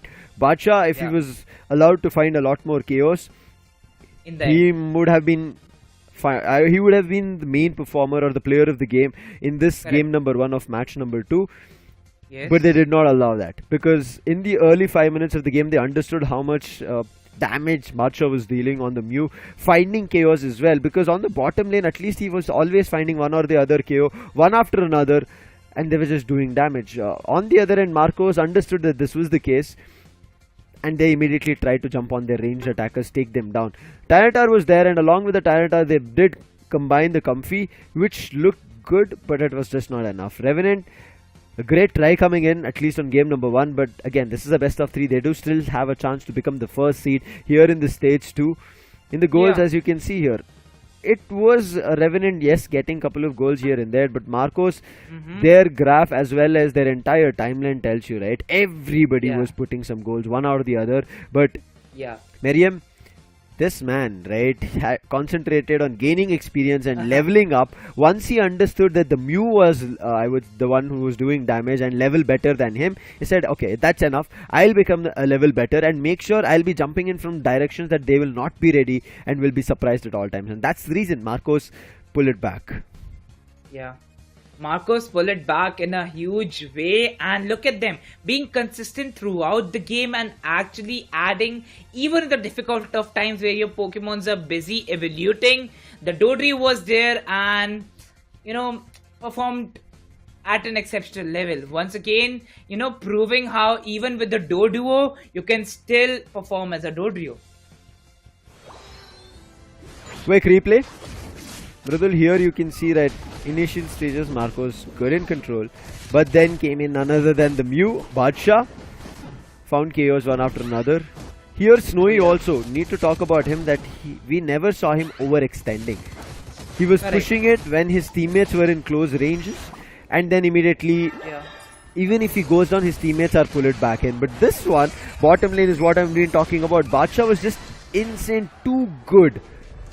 And it worked out really, really well. And I would say as long as Badshah was in the bottom lane and dealing a lot more damage and finding chaos, right? It was always Comfy with Badshah.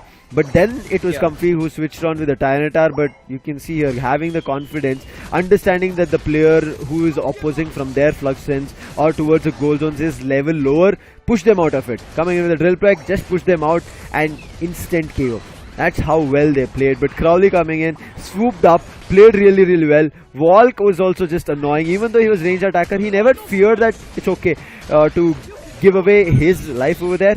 Got KO'd, but again got back into the game as soon as he respawned.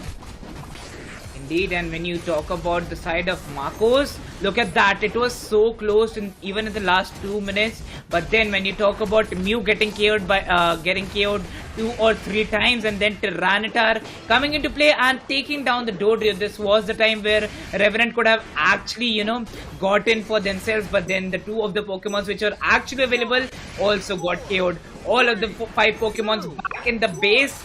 Nothing was left in the side of Team Revenant to play for, and that is how it was Marcos getting that win with a huge lead. No Pokemon present, all the points secured in the goal post. With that, the very first game is over, but again, we also have the game 2 at around the corner. This is the Indian stage finale where both of the teams have already qualified for the Malaysia Kuala Lumpur LAN in the battle arena on 18th and 19th of March. But again, the seeds are yet to be decided, and that is going to be decided with this match. The first game is over. It's a 1-0, and where Team Marcos is right now leading. Marcos is, can they finish it off? Because right now they don't want to give Revenant a chance. I mean, who knows? Maybe in the grand finals we end up seeing Revenant and Marcos itself. Not yet sure, but we are jumping right into game number 2. The last fight which we ended up seeing around the legendary pit was just insane. There was just too much of chaos happening to even understand where it went wrong, what went right. But right now, let's see what goes right for Revenant. Do they still keep that Comfy? It is good, but not enough. Marcos on the other end, their picks were more than enough for them to understand how they wanted to play. They had the Dodrio, Volk had Sylveon, which we did have a little bit of questions coming in, but Miriam stepped up on the Machamp. Quickly talking about the bans, Revenant go for a Hoopa ban, denying Marcos the chance of going back to their bases, because Marcos did that a lot of times. When they understood, oh, there's a hefty bottom lane push, they used that hyperspace hole, jumped to the bottom lane, and once they understood it's not going in the favor, jumped back to the base, then back again. So it's not going to be there here. But Revenant, right out of the gate, it's going to be a cliffable, which I've missed for a long time, Mridul. Indeed, discussing of how Hoopa creates a lot of space, by the amount of distance it could cover in a very short period of time. Definitely, Revenant would be banning it for the other side. And as you see that if Hoopa has been banned for the other side, definitely the picks would be different for Team Revenant too. Hurem actually would want to go for a pick of Blissey, whereas Swifty has already picked on that Cliffable. Yes, a Dodrio would be constant on the side of Team Marcos, and a Buzzwall once again might be picked up from Blizzard. Almost similar choices that we end up seeing from Marcos. Rex is not playing with Snorlax. That's the difference. He's going on Slowbro. On the other end, Revenant. Wait. Zishal goes for a Snorlax and a Talonflame. It's the first time that we are going to be seeing a Talonflame in Pokemon UNITE Asia Champions League for the India region. Not too sure what is cooking in, but Walk, what does he play? He's going in for a Venusaur himself, or a Sylveon, or a Gardevoir. You have to just wait and watch, brother. Yeah, just wait and watch. These players are actually in for some different strategies. And yeah, on the side of Miriam, it would be a Delphox that he goes in for. Might be thinking that it would be a Tyranitar that can come in from the side of Revenant, but no, they had something else already ready for themselves. Blizzard goes in for a Talonflame. Quite excited to see what Talonflame brings in to the table. But Crowley with the Glaceon, definitely a great choice. Both the sides don't have an all-rounder at all. Speedster on both the ends, which is a rare sight. 2 ranged attackers on both the ends. 1 supporter and 1 defender. I'm looking forward to how this game is actually going to play in. Is it going to be Marcos closing it off or Revenant coming back in? Because again, Revenant with Talonflame coming in, using Fly and then immediately going smack down to their opponents from all the way sky to just dropping down like a missile, can actually find a lot of chaos, something that Marcos need to be ready for or run away from. Indeed, and look at that, Marcos Gaming going against Team Revenant, and we begin with the very second battle of the second match. Here you go, the first goal pops in with the Dodio. 2 points have already been added, whereas Revenant adds it in with the Mew. Revenant concentrating on early goals. On the other end, Marcos, they are looking forward to getting the buff themselves, but the Snorlax already pushed up mid lane trying to annoy. In the meantime, Revenant actually receive a KO. The little teeny tiny bird is out, not the fully evolved Talonflame. Zishal is back, gets help from Badshah, so no KO at least on the bottom lane. Glaceon on the other end has fully evolved and immediately finds one on Dodio, and this is why we talk about you need to evolve. Blissey might just be KO'd, but this little Chansey is trying to find a way or a chance to survive. There are 3 players pushing up, no KOs as of now, it's just more and more goals that Revenant concentrate on. Look at that, Revenant, 45 points is what they'll be securing in the first 2 minutes. So Revenant is here for an early pick. Okay. Moving forward, Revenant having 45 points with them. The KO streak also goes in. So Revenant looks quite okay with the picks that they have got. Dodio might be adding 1 or 2 goal sets. Badshah is once again back with the range attack that he is always famous for. Another KO pops in, and a KO streak is also going to happen for that Glaceon. I think this little Chansey needs to evolve, needs to become a Blissey as of now. Was just given the, I would say, responsibility of guarding the top lane, but now as the Chansey was heading to the bottom lane, sees the Glaceon, which is stealing the orange and purple buffs. Glaceon might just finish it all, but this is what I was talking about. Blizzard flies sky high and drops like a missile. And look at this Revenant, everybody on top and bottom, they just find KOs, get scores dunked one after another, and looking forward to first goal zone being destroyed. 14 on the bottom, and I think on the top there should be just mere 3 or 4. Well, look at that. It continues. 145 points from the side of Revenant, and the streak goes on, and looks like this is going one-sided for the side of Revenant. Look at that. Once again, 70 seconds remaining. The Reggies would be here in no time, and there you go. Action-packed moves coming in on the bottom lane. Look at that. A KO streak. Oh, okay, some HP getting lost on both of the sides. Zishal once again standing straight as the defender it would have been. Talonflame is in the bottom lane. As you mentioned, Regis have spawned. Revenant and Marcos are going to head on fight for this. But Snowy in the meantime, he's alone decided to steal away the orange and purple buffs that we were seeing Crowley doing. Fight has started. Regice is just surviving with 20% health. A big solar beam and Bacha confirms. Now Rex is being chased. Curem is hiding the tall grasses and moving towards the goal zone. In the meantime, Merriam, he gets his goal zone dunked on the bottom and the top, and the goal zone actually gets destroyed on the end of Marcos. They lose a base. Let's hope they do not lose on the top as well, because they have started the Regialiki fight. A little bit late was Revenant's player. The Cliffable was there, but again Talonflame with the Unite tried to find a KO, but he hit none other than Rex on the slow bro. Otherwise, if you would have hit on the Dodrio, it would have been an instant KO. Delphox gets taken down, so there are players who are losing their life one after another. Marcos need to look forward to that they keep their players up, because the difference is right now not working in their favor. 181 to 116, It's Revenant who's looking better.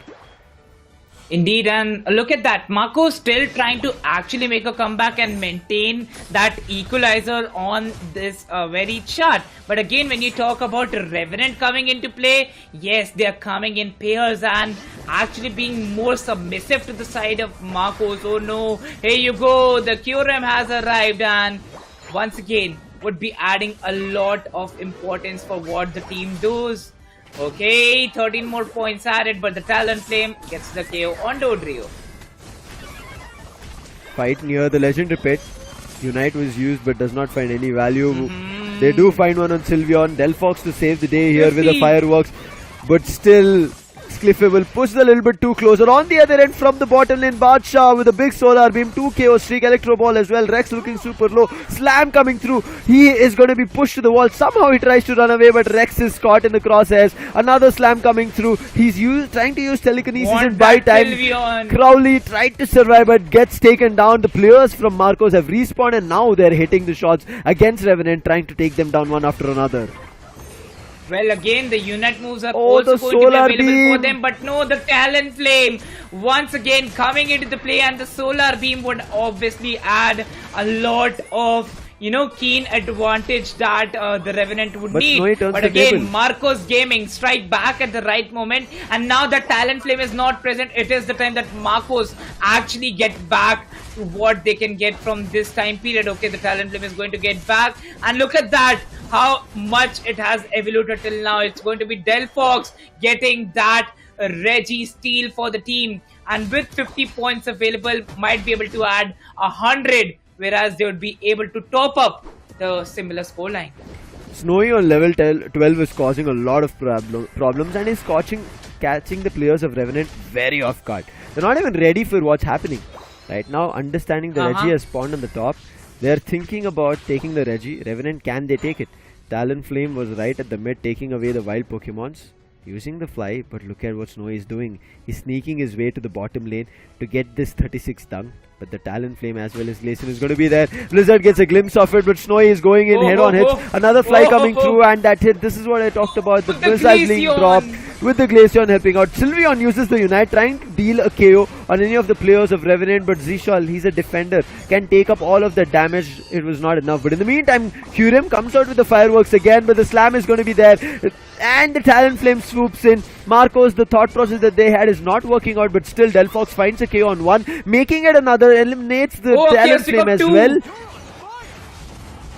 and backs off. Okay.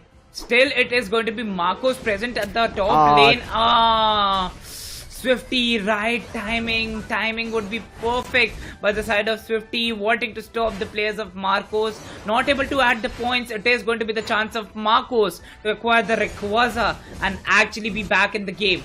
They're not much far from Team Revenant, and it can be a comeback where they would win it by a 2-0. I don't know why they've gone of the Regialiki on top. I think they're thinking in the next 13 seconds, like barely having 10 seconds, they want to destroy the Reggie on the bottom. If they just took the Regialiki on the top, right, they would have gotten a little more experience, which would have been better here, Mridul, for them. Let's see, Marcos, will they be able to convert? Points right now is 232 to 166. Revenant still in lead. Marcos are actually fighting with the Regialiki on top after it has become an ally for Revenant. It's going to be the final stretch. Rayquaza has appeared. It is not the fight that Revenant directly start on Regielike. It is the fight that is started on the players of Marcos. A big solar beam connects with Rex. Thankfully, not the ranged attackers. Rex will use Amnesia. Will recover the full health. Goes in for a good consistent growth. Okay, Dodrio goes in for the Unite move, whereas 3 of the Pokemons are still present with the Unite move to be used. Oh no, the Slowbro will get KO'd. Dodrio gets KO'd. 2 of the Pokemon sent back to the base, where the Rayquaza has still not been acquired. Okay, Volk with Meruem would be adding a lot of damage, but no, the Delphox needs to go back. Volk and Rex, the only The 2 Blissey survivors. needs to go back. Has Sweet Kiss, but he's getting hit from all directions. 3 players. He might be able to find a KO on Crowley, but immediately gets taken down. A good fight, a deadly one coming through, but he's bought enough time. Marcos might stand a chance, but they need to go for a head-on fight together. Snowy is here. Gravity pushes him off from his teammates. Curem is also back near the Legendary Pit, throwing egg bombs, but a 18 gets scored and he's just backing off. Blizzard on the other end used Fly, trying to find a KO on Snowy. Does not work out. 272 to 184. Curem stuck in the gravity. It looks like in terms of the control that we see on Marcos, they don't have a lot. It is just Snowy who's given the responsibility of going in for these cheeky scores. Has pushed it to 234. The only difference right now, Mridul, is just 40 goals. It's not looking like it is possible, but with 20 seconds to go, the fireworks has been started. Rayquaza is just surviving with 40% of the health, and it is none other than Revenant to close this Rayquaza in their favor. You saw already Swifty was going in for a score of around 90. With that, Rayquaza is always going to be getting that score without any worries. And that's going to be another 1 victory at least that Revenant get in their favor. Marcos right now, from a situation where they could have closed Mridul, will try to fight for survival for the first place to get that $5,000. Yeah, and look at that. Revenant against Team Marcos. This time it would be Revenant taking down the Rayquaza. A great game, a consistent growth, and well tackled by Marcos, I would say. Blizzard played really well. Yeah, Blizzard actually played real well in this game. Look at that, 239 points secured in the goal post. Then 8 knockouts coming in, 6 assists for the team. Zishol being the perfect defender a team can get. What a beautiful growth throughout the game. 11 assists added. Then Crowley with the damage, with the assists, with the knockouts.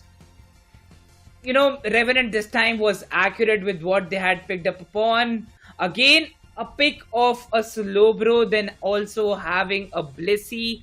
I was not, too sure about it. Yes, Snowy would add a lot of points for you throughout the game. But then again, when tackled, Dodrio was getting KO'd a lot of times.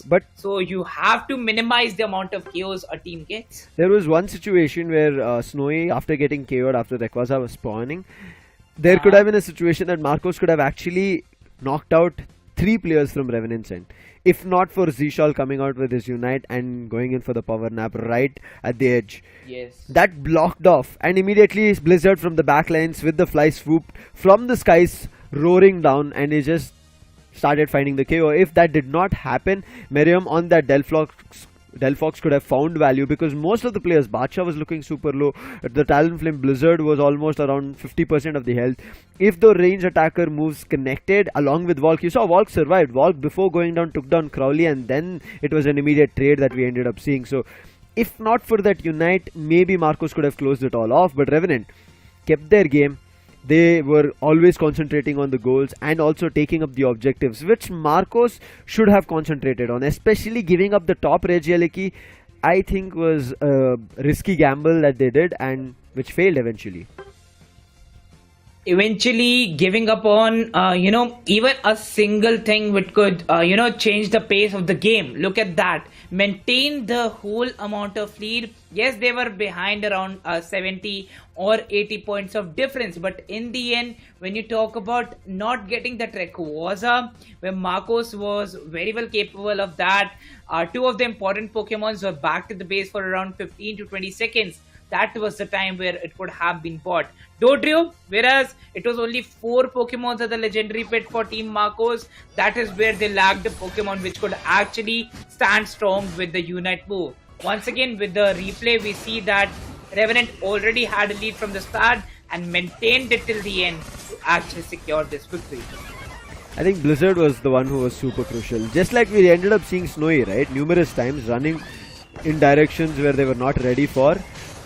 Blizzard was always using the fly and nobody even had the right read of where he was coming in from. And I think that's the major factor that Revenant got an advantage here.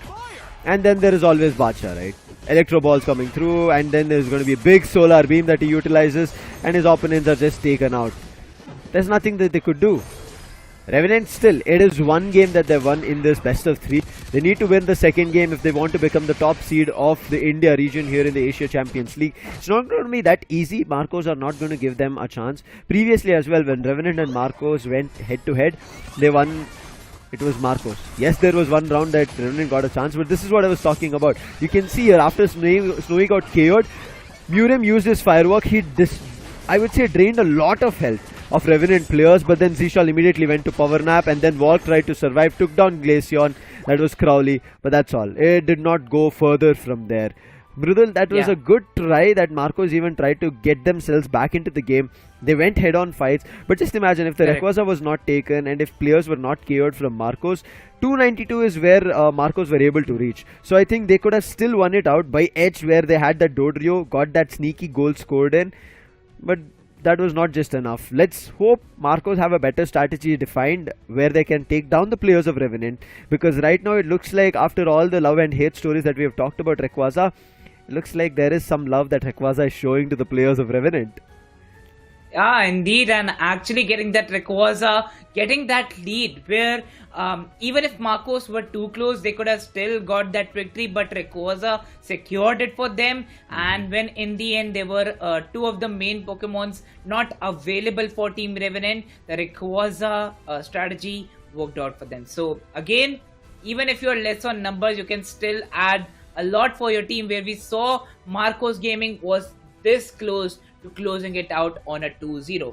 Once again, it was already done. What has been done, and let's move forward and actually, take a look at the third game that is going to come. It's a 1-1 on the scoreline. Now it's 50-50. It's either going to be Revenant or it's either going to be Marcos at the first seed. Once again, confirming it, ladies and gentlemen, that who is going to be at the first seed, it is going to be there in the Malaysia land from the Indian region, and this is the Indian region finale. When it was stage 1, Mrudul, there was nothing in stakes, right? It was just position that they had to worry about, and the battles that they won got them better seeding in the first stage. Coming to the second stage, it was just do or die. There was just elimination bracket that we ended up seeing in the playoffs. But right now, it's not elimination. It is not, I would say, qualification, but the main thing at stake is the first and the second position and the prize money that they get out of it. The first place team is going to be getting $5,000, then the second place team will be getting $2,500. I was about to say 2.5. I don't know what I was going on for that, but $2,500 is what they'll be getting. Which is that team, and which is going to be the top seed from India, and which is going to be the second seed, is also something that they'll be looking forward to. Based on that, there'll be a brackets that will be well defined, and we will be seeing them fighting out in the battle arena in Kuala Lumpur, Malaysia. I'm super excited for it. Not too sure how that will go ahead, because as we did see, right, from the East Asia and South Asia week highlights as well, you saw matches went so close. The point difference was like 4 or 5 goals, and that's how one team got a chance to win. So that situations can happen a lot more as we go ahead in this tournament. Let's jump right in the draft phase. This is going to be the last one for the Indian region to decide who is going to be the first and the second seed, maybe even call them as the champions of the Indian region in the Asia Champions League. What do you think the bans are going to be, Mrudul? Well, definitely it is going to be an Urshifu ban, whereas in the previous game we did see that a Delphox ban can also be created for the opponent's side. Again, more 7 seconds remaining, quite excited for it. Whereas when you talked about the different teachers, yes, we know that a High 5, MY2, Renaissance, and MYS are present there. But okay, here you go. Not even a Urshifu ban, not even any other ban of Delphox. It is going to be a Hoopa ban coming in from the side of Revenant, where Marcos goes in for a Mew ban. Annoying was Badshah, so they had to find a workaround. Good I'll choice pick coming up. through. Revenant on the other end, new Marcos would love to pick up Hoopa if available, but look at Miriam having the chance to get the first pick, gets Urshifu. Now they know Secures might just be in their favor, but Swifty on the other end with Cliffable and Badshaw on Delphox. Marcos, they're coming in with a comfy of their own. Okay, what is this comfy meta that players are trying to push forward to? I'm not too sure how it's going to work out, because again I've talked about it that a player who is a level better as an all-rounder, if that comfy tags along with that player will be constantly being healed and finding 3, 4 and 5 KO streaks. Marcos, it looks like their strategy here is go all heavy hits. There's already a Urshifu, along with that they're bringing on a Scyther or a Scizor, whatever you call it, but they're going in with heavy hits. Oh yeah, the heavy hits would be coming in, whereas Snowy goes in for a Machamp. Aha! The Mr. Mime might be coming in from the side of Zishol, because again Zishol we saw that he's sticking on to the Snorlax, whereas now that Rex has picked up on the Snorlax, he goes in for a Mammoth Swing. That was not thought of. But Blizzard coming in on Buzzwole, and with Crowley back on Glaceon, I want to see how it works out. Swifty, they were able to isolate him, so Swifty needs to find a way to not be isolated. But I think it was just once or twice that Swifty was isolated and got KO'd. But majority of the times he was always playing around with his teammates. If Blizzard does not find value and does not level up very well, it's going to be Urshifu and Machamp taking it away. There's going to be Miriam as well as Snowy. We already saw Snowy on none other than the Dodrio, where he was already doing the heavy hits, finding KO streaks alone. But now with Machamp, he's a heavy hitter. He's going to come up with a cross chop, dynamic punch, one of these movesets, and making sure that when he's bashing those skulls that Revenant might not be ready for.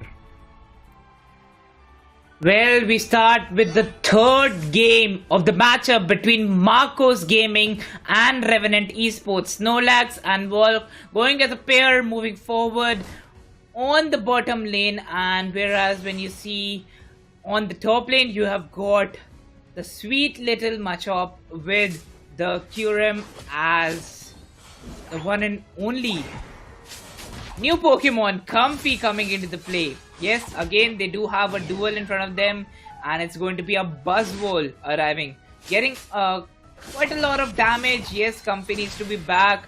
Okay, here you go, adding to the Snowy. Let's see how as a solo it could create the difference. The very first score line added for the team by Marcos would be Snorlax.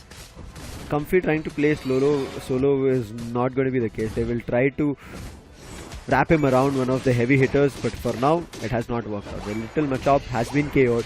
Revenant are getting advantage of it, but immediate turnaround. Mariam, he's already leveled up, ready to take out all the players. 50 is stuck in the flux. That's going to be another KO, 2 KO streak, and Kyurem right now will jump right and wraps around to make sure he gets a lot more goals as well as gets the healing done. You can see Crowley is super low, tried to survive, get that Citrus Berry, does not get it. Now looking for to taking down Blizzard as well. Miriam is just functioning so good right now that there is no chance. Miriam thought he could maybe get KO'd, but he's just going in for KO 6 one after another, chasing them in their flux zone.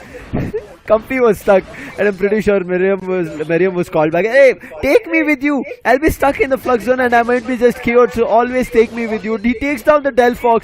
He might just go for another fight with Blizzard on that Buzzwole. Menacing Marcos on Urshifu.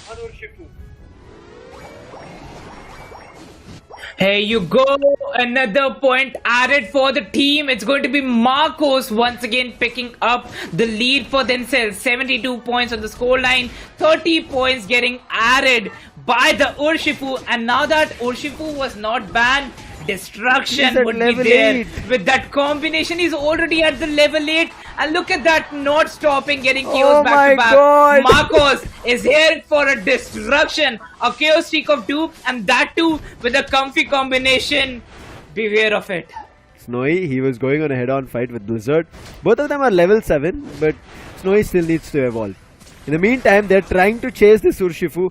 If Miriam survives, right, the entire game, even without being knocked out once, I don't think Revenant will have a chance to win this out. Snowy, try to deny the wild Pokemons to Blizzard. And he's done. He's got 24 Eos energy with himself, whereas it's on the other end, Buzzwole has just 4. So the wild Pokemon fight did not work in their favor.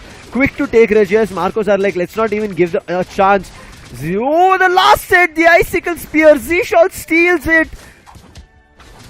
I mean, all the valiant efforts that Marcos did, Revenant tried to steal. There's no way he would be unpunished, right, Mrudul? Yeah, and again the punishments would pop in, and there you go, another steal coming in. Revenant actually would be having the help of Regis right now to tackle around Team Marcos Gaming, but look at that. The goalpost is open, easy points to be added for Revenant, and definitely would be using that a lot. Look at that, now they have taken up a lead. But look at that, 8 and 9 and 7. Whoa! Whoa! That was brutal. He is brutal. He's already on double digits, and it's 6 minutes of the game is still left. Unbelievable play coming through. Glaceon is down. Crowley could not do much. He was trying to fight with the Machamp, and he's already a champ now. Miriam has a chance to take away the wild Pokemon, which is the buffs. He's trying to steal away the purple buff. Bacha will already be denied. Miriam now going for the orange buff, which I think already the Buzzwole has taken. But they are actually chasing on the top lane. Machamp has called in the fight. Miriam has going in. That's going to be a surprise which they'll not be ready for. Volk is also looking forward to going to the top lane. But in the meantime, already a hit comes in. But with the superpower, he sends him a little bit further. Oh wait, that was Smackdown hit coming through. But nonetheless, players are still pushing up. The fireworks comes through, and the fireworks is the reason that they find one KO. Make it another KO as the Comfy is out. They shouldn't have over-aggressed like that without thinking through, and finally the Urshifu is KO'd. This is the chance here, Mridul, to turn things around, and Marcos might just lose their control. And you can see, Revenant, even though they were being KO'd, they had the goal advantage, 226. Indeed, and looking at that, getting 2 Regis would actually make a lot of difference for the team of Revenant. Now that they've got the momentum, they've got the consistent amount of points being added for the team, and a huge lead maintained by the side of Revenant. Buzzwole has been the star of this move actually being made from the side of Revenant. Once again, on the bottom, this might be, Marcos going in for the initial damage. Can it be a steal? No, not this time. It would be Gardevoir taking in the Registeel for the team. Some special attack moves would be provided, some more and more advantage would be there, but Revenant is up here to once again open up a goal post and add more and more points for themselves. The Regieleki is yet to be acquired and gets acquired by the Glaceon. Oh, Swifty gets caught in singularity, a KO. Their supporter is gone, and now they're going to chase the players. Again, a hit coming on Blizzard. They're trying to KO him. Unite being used from none other than the Machamp. Finds one on the Buzzwole, but immediate exchanges. The fireworks again being utilized. Mammoth Mash coming through to push back the players. Volk is still surviving. He's not KO'd. Z-Shot backs up in the meantime along with Volk using the Psy Shock. Crowley on the other end, understanding Regieleki has already taken control of the top lane. Goal zone destroys another goal zone. 296 to 167. Revenant not only are getting the fights under control, but are also destroying goal zone. Something that Marcos are not ideating or concentrating on. Oh, look at that. Revenant 296, and a cheeky play coming in from Revenant Swifty. He knows that he has to hold that position at the bottom lane. Well, Revenant have already acquired it, and against Marcos, when you see 2 of their players going towards the top lane, oh, here you go. The Machamp actually goes in for that. Snorlax as a 19 for the team of Marcos Gaming.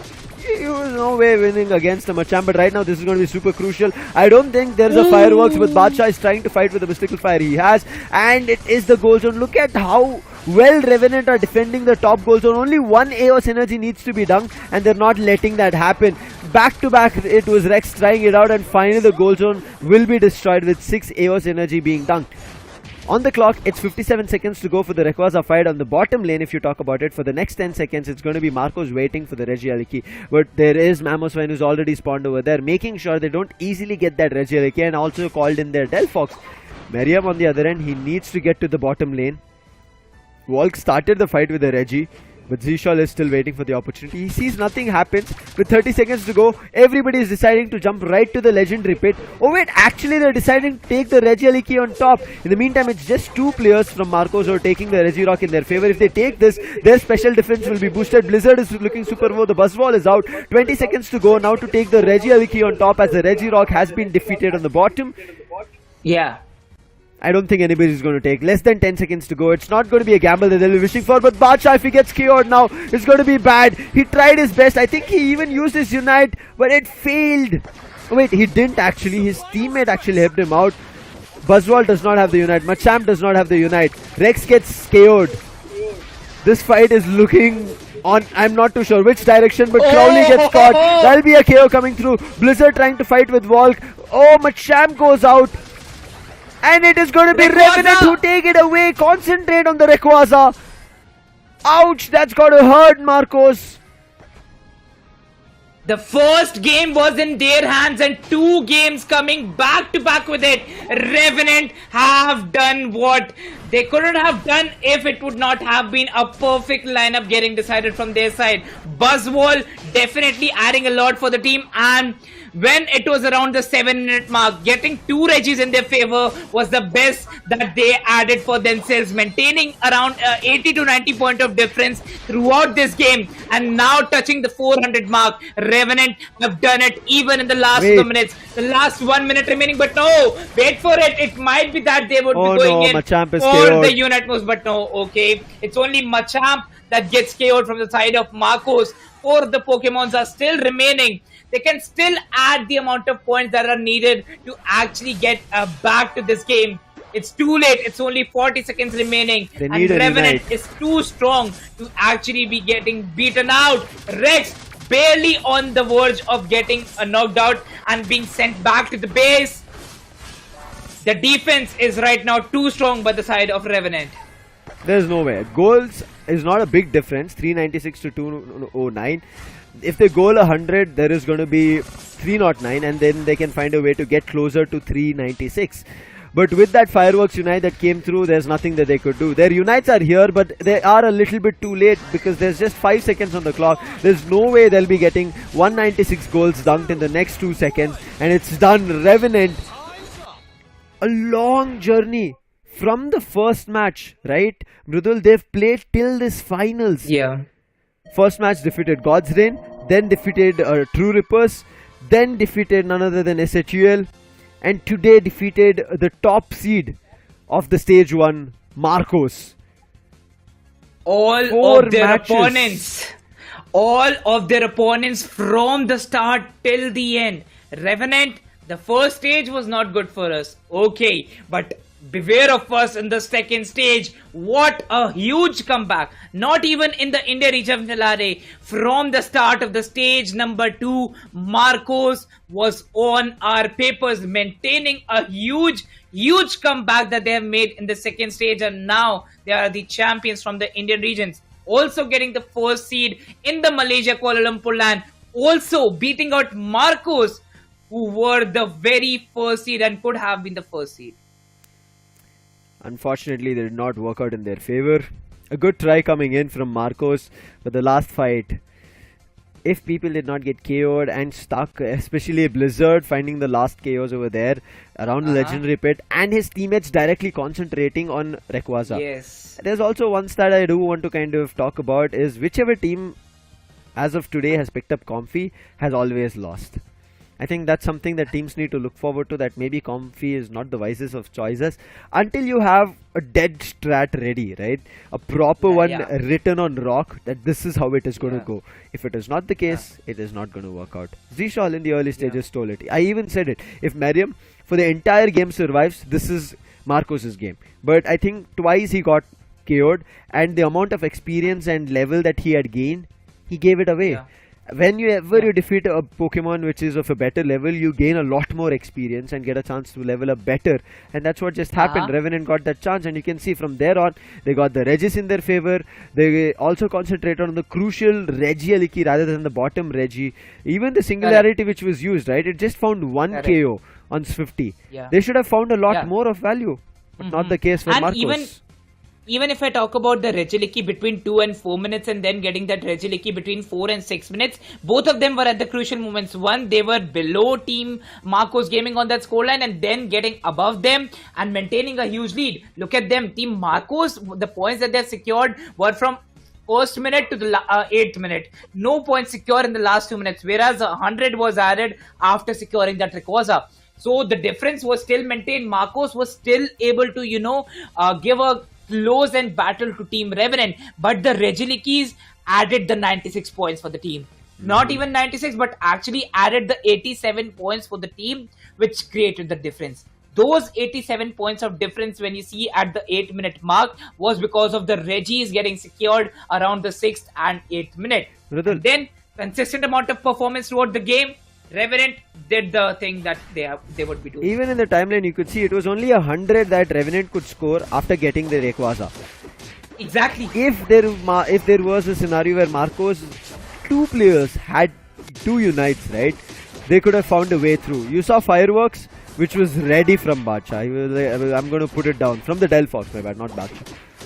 Oh, it is Bacha. I've got a little bit confused. So, if that was not the case, there could have been an easy way that Marcos could have actually pushed up 296. They could have reached that 296 mark because they were already at 209. It was all about understanding what they have in terms of advantage and where the opposition was. But Murim played really well whenever he found the opportunities. But I think these are the fights that twice, right, trying to fight in the base, not the base, but the goal zone of Revenant is the reason that they lost. You know, whenever you're fighting in the goal zone of the opposition, they do get the blue shield for themselves, the blue advantage. And that's what Revenant took advantage of and started winning the battles. If that overextension was not done from Marcos, they could have won it all. But look at what Revenant were doing, understanding that maybe Marcos will be looking forward to KOing us. They're like, we'll go head on fight with Rayquaza, try to take it away, and this time it was against Z-Shawl to steal it all away from them. Imagine, first Reggie was stolen away from Z-Shawl and the last legendary boss was stolen away from Z-Shawl. That man is insane, confirming those last hits for himself and confirming the victory for his team. That's the reason we end up seeing Revenant going to be on the top seed, not just kind of getting away with $5,000, but will also be called right now from my end as champions of the Indian region for the Asia Champions League, getting the first seed for themselves. Revenant Esports, what a game. Yeah, definitely. And coming from this very time period where True Rippers were there, Revenant were there, Godsend were there, Marcos were so sure that they were already qualified from the first stage for, the Kuala Lumpur LAN in the Malaysia. But again, when you talk about Revenant and God's Reign, okay, it was going to be a huge end battle that they could have got. Marcos, SATUL and Revenant also fought along, and in the end you have Team Revenant with Marcos going towards this LAN in the battle arena on 18th and 19th of March. Malaysia is going to be tough. Not going to be easy for Marcos as well as Revenant. So now Marcos also need to understand that if Revenant have exponentially through the weeks I would say gotten better, the other teams will also get better, because it's not going to be next week itself, right? There's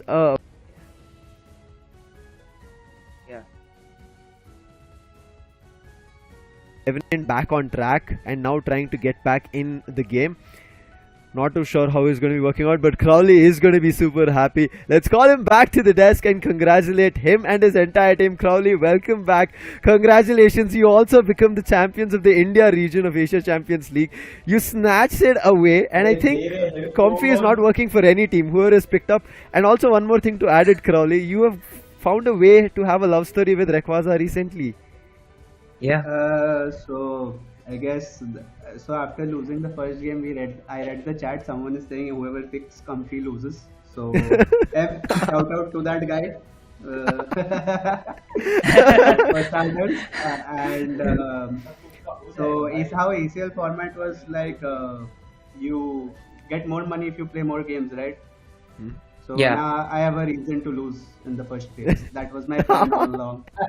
Oh, it was a pre-written strategy. Play the long game, throw them off guard. Man, Crowley, big brain move coming in as you play the games, man. You're just insane. Correct. Yeah, and again talking about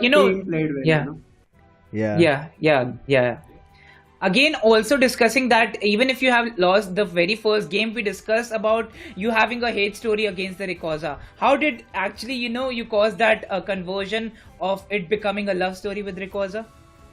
Honestly, it was not skill. 3 of my players went to the temple yesterday.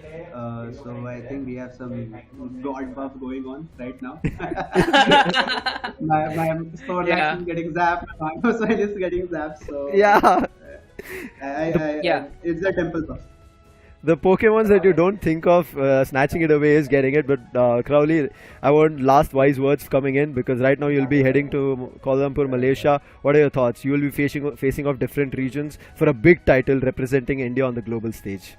I mean, for now, I don't think Indians are good enough to perform versus those teams. So we have like a month to prepare for those games, Yeah. and hopefully we can play better than last time. We'll be looking forward to it, Crowley. The way you have performed over the weeks is giving us that hope, and we'll be wishing you and the entire team all the best. Congratulations once again, getting the top seed for the India region. See you soon, Crowley. Okay, thank you. Yes, Bye bye. All the best.